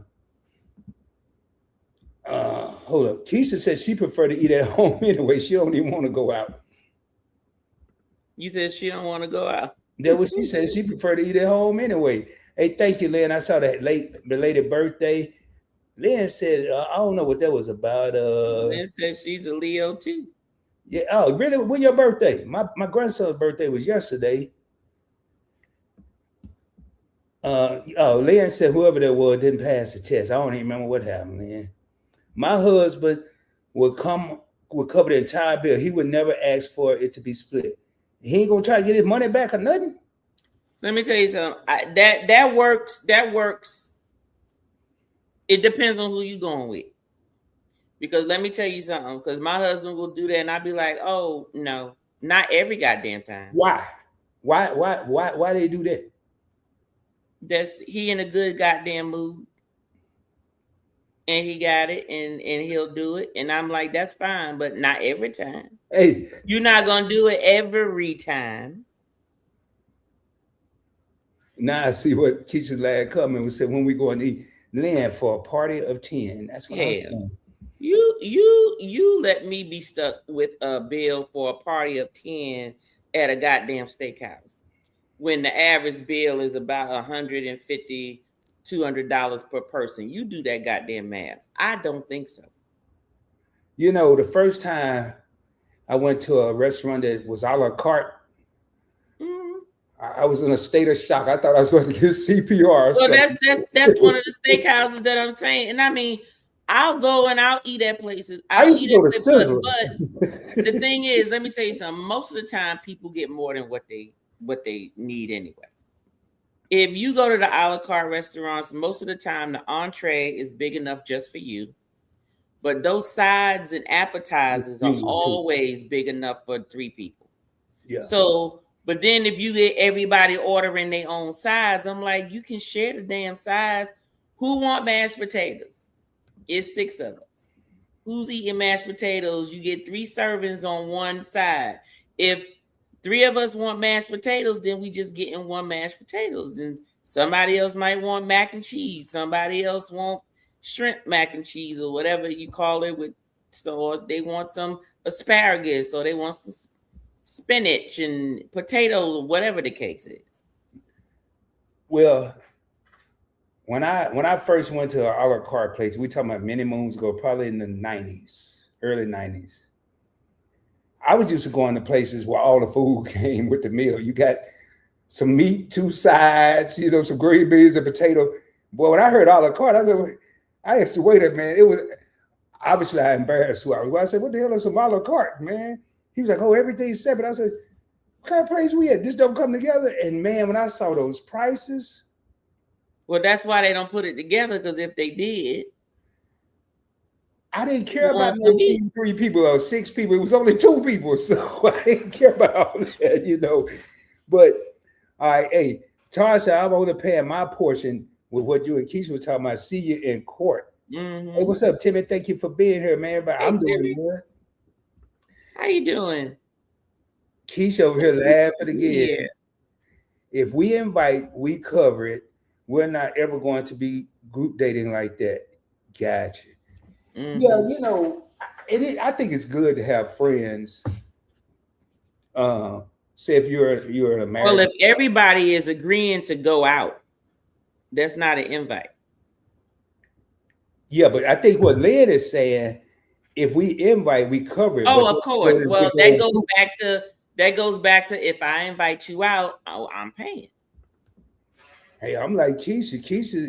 Lynn said we treat our family and friends very well. Hey, let me tell you something, Lynn. I agree with you wholeheartedly. I've done that, and guess what? I'm not being taken advantage of. So folk gonna have to reciprocate. Usually when that happened too, man, a lot of times it's probably not even discussed. A lot of times they be hoping you're gonna cover it because they're used to that. Well, see, I'm like what Keisha is saying in the next comment. Yep. That's how I feel. I feel that a real friend would not let you pay their portion of the bill.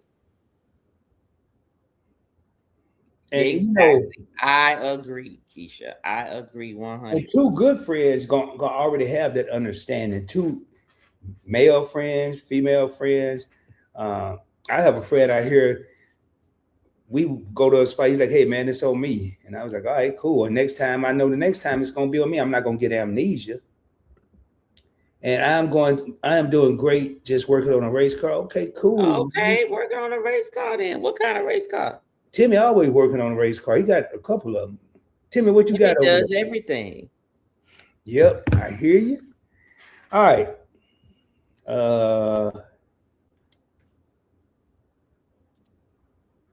I know I'm skipping around, Tanya, but I'm keeping. You already said the cheapest first date, spending you on a first date. What's the most somebody has spent taking you on a first date?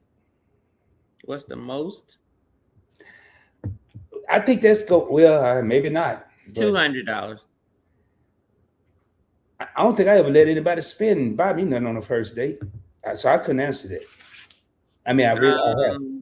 First date, the biggest amount was about $200. We went to Atlanta Fish Market. What kind of fish y'all have? $200. It's just Atlanta Fish Market. It's just one of those. But you had drinks and all that. Yeah. Mm-hmm. I didn't have a lot of drink, just one drink. I remember when I went to New York for my 50th birthday, I Googled the best steakhouse in Manhattan. I forgot the name of it.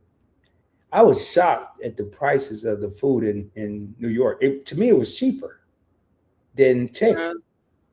And I went to... Well, everything is bigger in Texas, they say. Yeah, including the damn price. The damn bill, exactly. Hey, how do they measure lobsters? Is that ounces or pounds, right? Pounds. 4-pound lobster, 2 glasses of wine, 27-ounce ribeye bone in, out the door, and this including the tip. It was about $200. I could not believe it. Are you serious? I forgot. I'm gonna look up the name and let you know because I had the receipt. But yeah, you said it was a 4-pound lobster. Yes, it was a place in Manhattan called Bankers and Butchers and Bankers. I didn't go there. I went there to look, and it was an old bank that they made into a restaurant. But that ain't where I went. But it was $200, a little over $212. Oh, wow!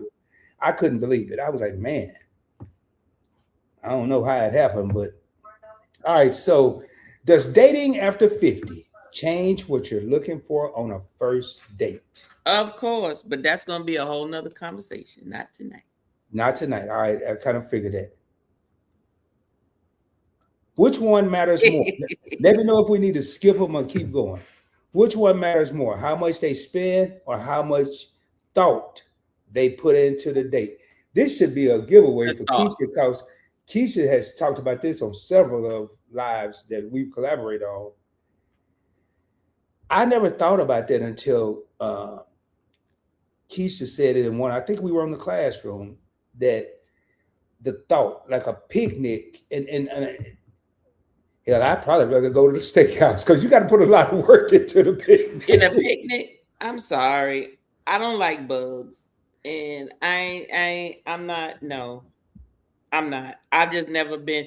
Even when I was little, I didn't like picnics. There was ants and bugs and shit around you laying on the grass. I put you this way: if I was like in Arizona, California, where it got like that fake turf, and I ain't got to worry about no bugs, I'll do a picnic. I ain't got nothing against the picnic. The bugs. My issue are the bugs during the picnic. Well, I would suggest a picnic not at a public park, because the reason the bugs and the ants are there is because everybody dropping food when they do go for picnics. Like there's a place up the street, like probably about 15 minutes from where I live, and they have the turf out there. Okay, that's turf, right? Yeah, That's yeah. turf. There's no bugs there, but I'm talking about real grass, a real park, and you lay your blanket. I'm not. But yes, it's so sweet. It's so wonderful. It looks so romantic on TV. But the part that they don't show is the goddamn bugs. Just take a can of spray with you. I ain't doing all of that. Why do I need to lay on the ground? Hey, how about we just go to the beach and put the blanket down and eat out there?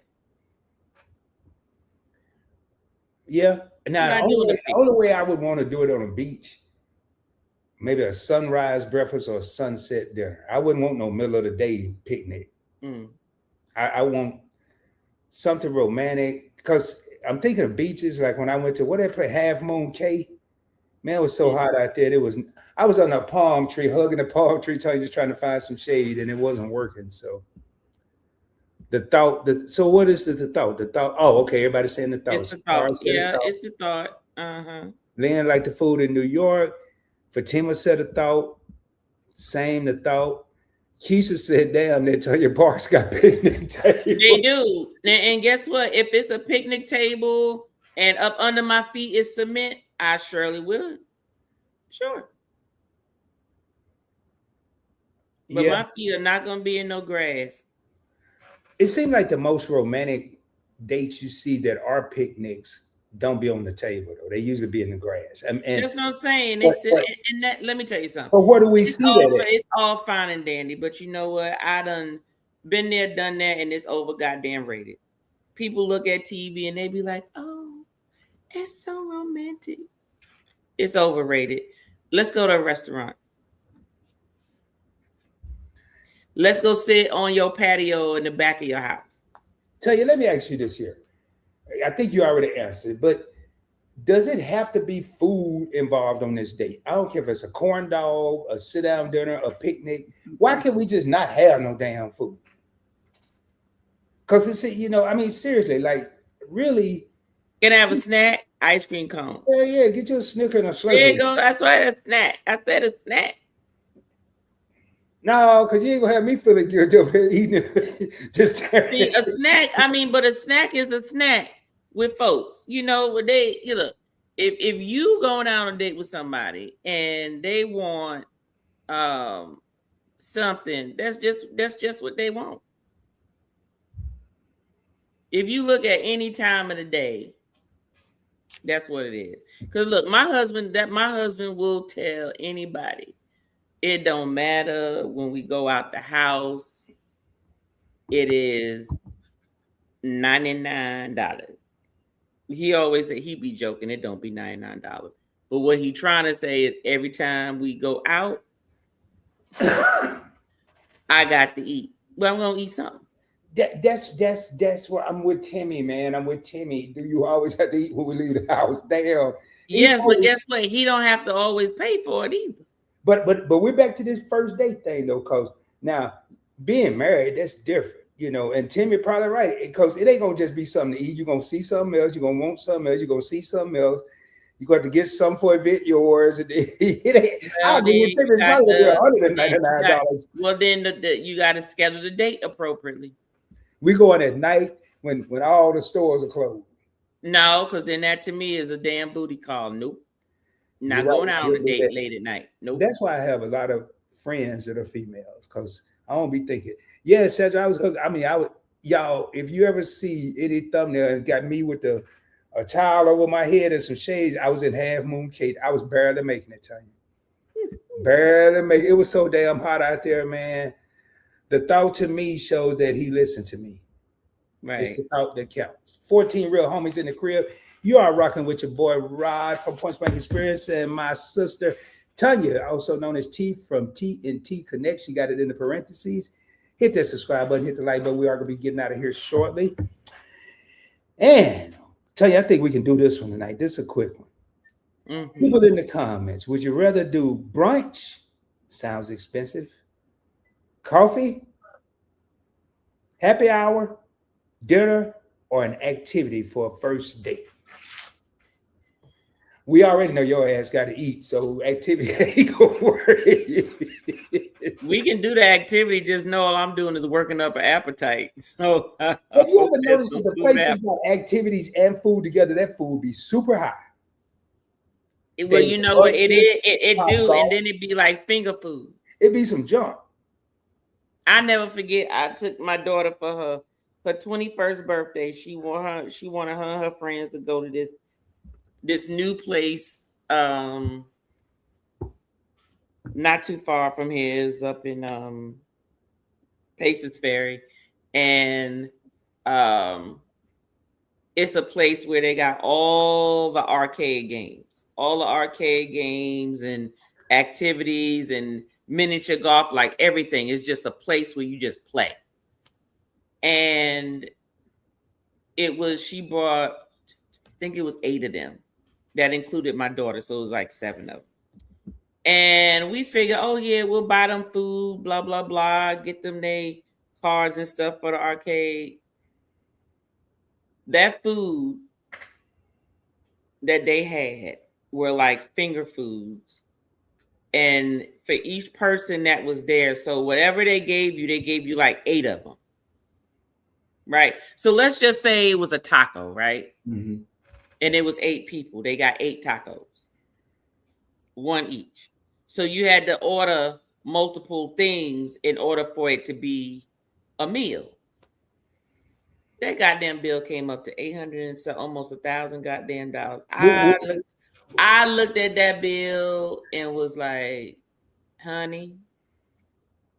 For some tacos and some games? It was the game, and it wasn't even really the games that cost a lot of money. It was the damn food, like you said. Yeah. Little finger food, and they give you the bare minimum of them, and they high as I don't know what. And I'm like, this is some bullshit. So that was that one and done. And I'm like, I ain't going back there no more.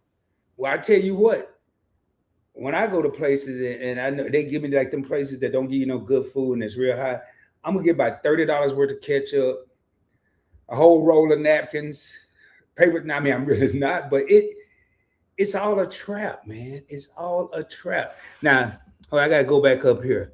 Sugar Plum, I ain't seen you in a while, man. I ain't seen Sugar Plum in a minute. I can get coffee at the gas station. We could do an activity to see how imaginative. I don't like that word.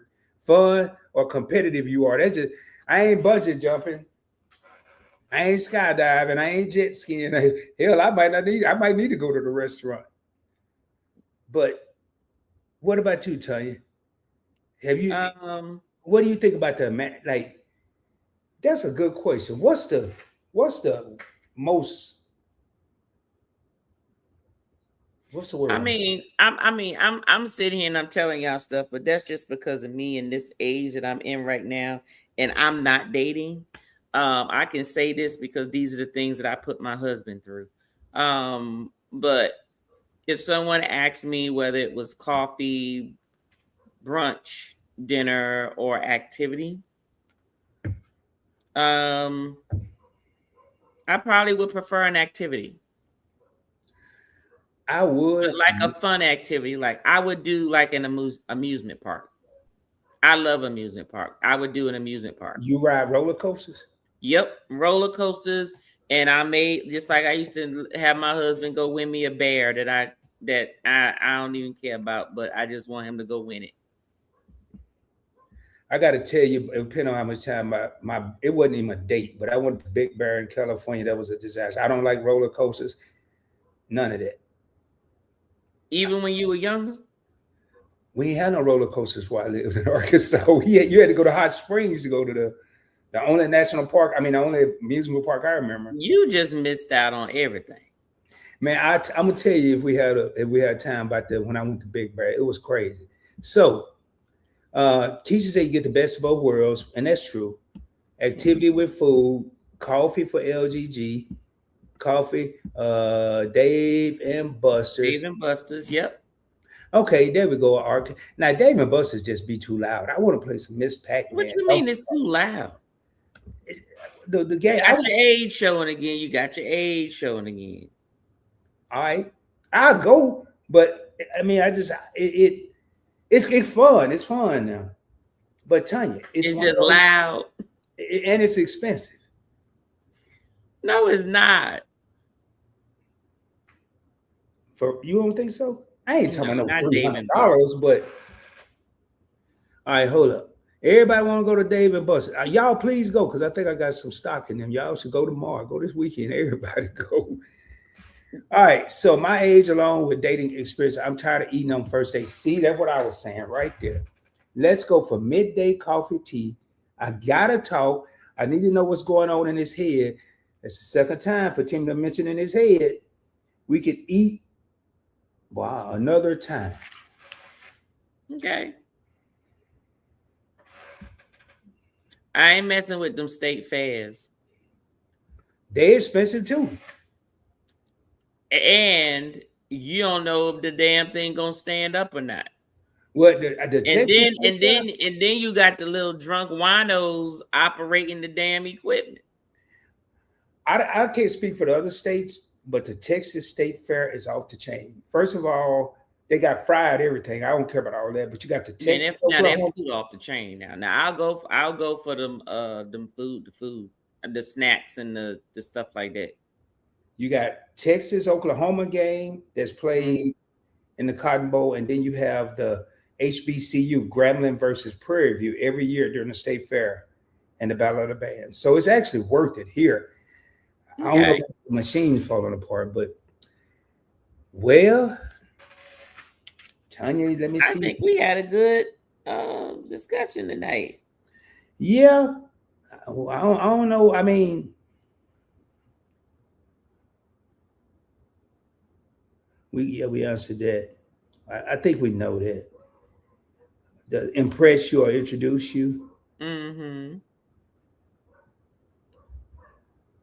You know, one thing, and we ain't got to cover it, but one thing I'm thinking about is, I look at the impress you. I wish I'd have thought of it earlier. How many people have had just awesome? I would have liked to hear about the great dates and some of the disastrous dates. You know, like, I mean, it's kind of late in the show now, but oh, you got family in Houston and Dallas? Okay, cool. North and South Texas. I don't know nobody in no Texas. You know me? Well, yeah, y'all, you and YFC. But and me and YFC live. Matter of fact, this is gonna trip y'all out.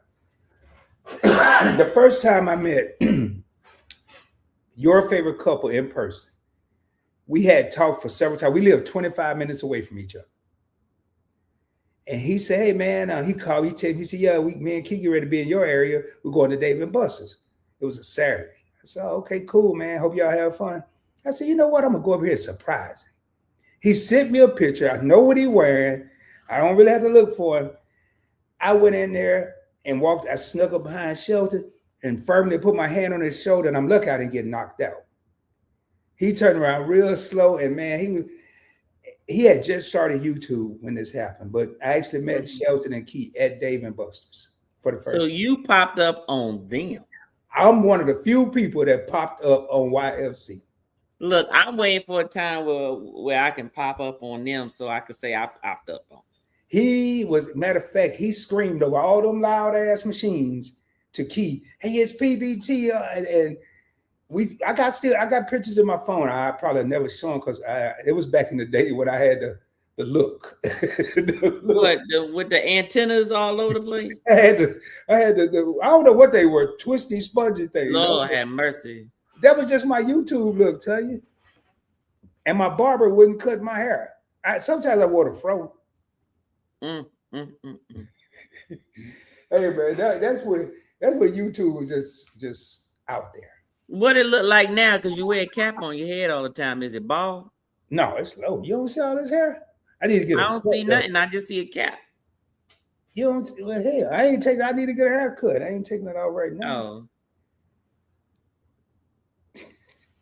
Here, you want to know what it looked like? Let me see. I ain't got no pictures in here. Actually, yeah. I'll show you. You done seen what my hair look like. This is typically how I wear my hair. Let me find. I've only seen whatever gets shown on the screen. I've seen your hair. Each one of these, well, obviously this here is, well, I'm going to show you this one because this is not, my hair is usually low. Okay, so it's low. Okay. Taper fade. Okay. Yeah. Okay. So you got some salt and pepper up there. No, that's some shining. No, I ain't got, well, I did find. You said that's some shining. Oh, you ain't got no gray hair on your head? I found 3 strands over here the other day. And I know you fucking lying. I'm You serious. got gray hair on your head somewhere. For real, I got 3 strands of gray hair right over here. You dye your hair. I don't dye no hair. I ain't got time for all that shit, Tanya. I'm just blessed. Mm-hmm. I fall under the clause of black don't crack. Well, my hair don't anyway. So, well, I look, I expect you in my 50 and up lives coming up starting in September. all right. You need to be. Oh yeah. With you. Okay. Mm-hmm. Now, when I like my brother, his beard is probably more gray than black. And I was like, damn, dude, you look old. He said, no, they call this distinguished. I said, I don't have that problem. This was like 3 years ago. I mean, it'll grow right here. I'll get a little gray, but even my father, he didn't really have gray hair. He had a little bald spot right here at the top, but he didn't have gray hair. Okay. And my mother was only 41, but even my grandma, when she was like 60 something, her hair was like coal black. She was really? She was half Indian. Cherokee. Okay. That's why I keep everybody damn Cherokee. No, my great grandmother was like, she didn't even look nowhere near black or white. She was a full-blooded Cherokee. My great great grandmother was, and she married some Irish man. Well, I'm 1/8 Indian, but I ain't try to claim nothing. I tell you this before, you ain't believe me. I am. It's okay, I believe you. Well, anyway, we up here. We act like these people ain't even been here no more. All right, yo. Tanya, you got anything coming up? Tomorrow we got Tuesday Libations, Viewer's Choice, where we are making the cocktails based on the recommendations we received in the comments. So tomorrow we will be featuring 2 to 3 cocktails. Wednesday is Spirit Scrutiny. Juan and I were tasting mezcal. There's about 3 of them. What else coming up? And my spirit, let me see, is my spirit member tasting this weekend?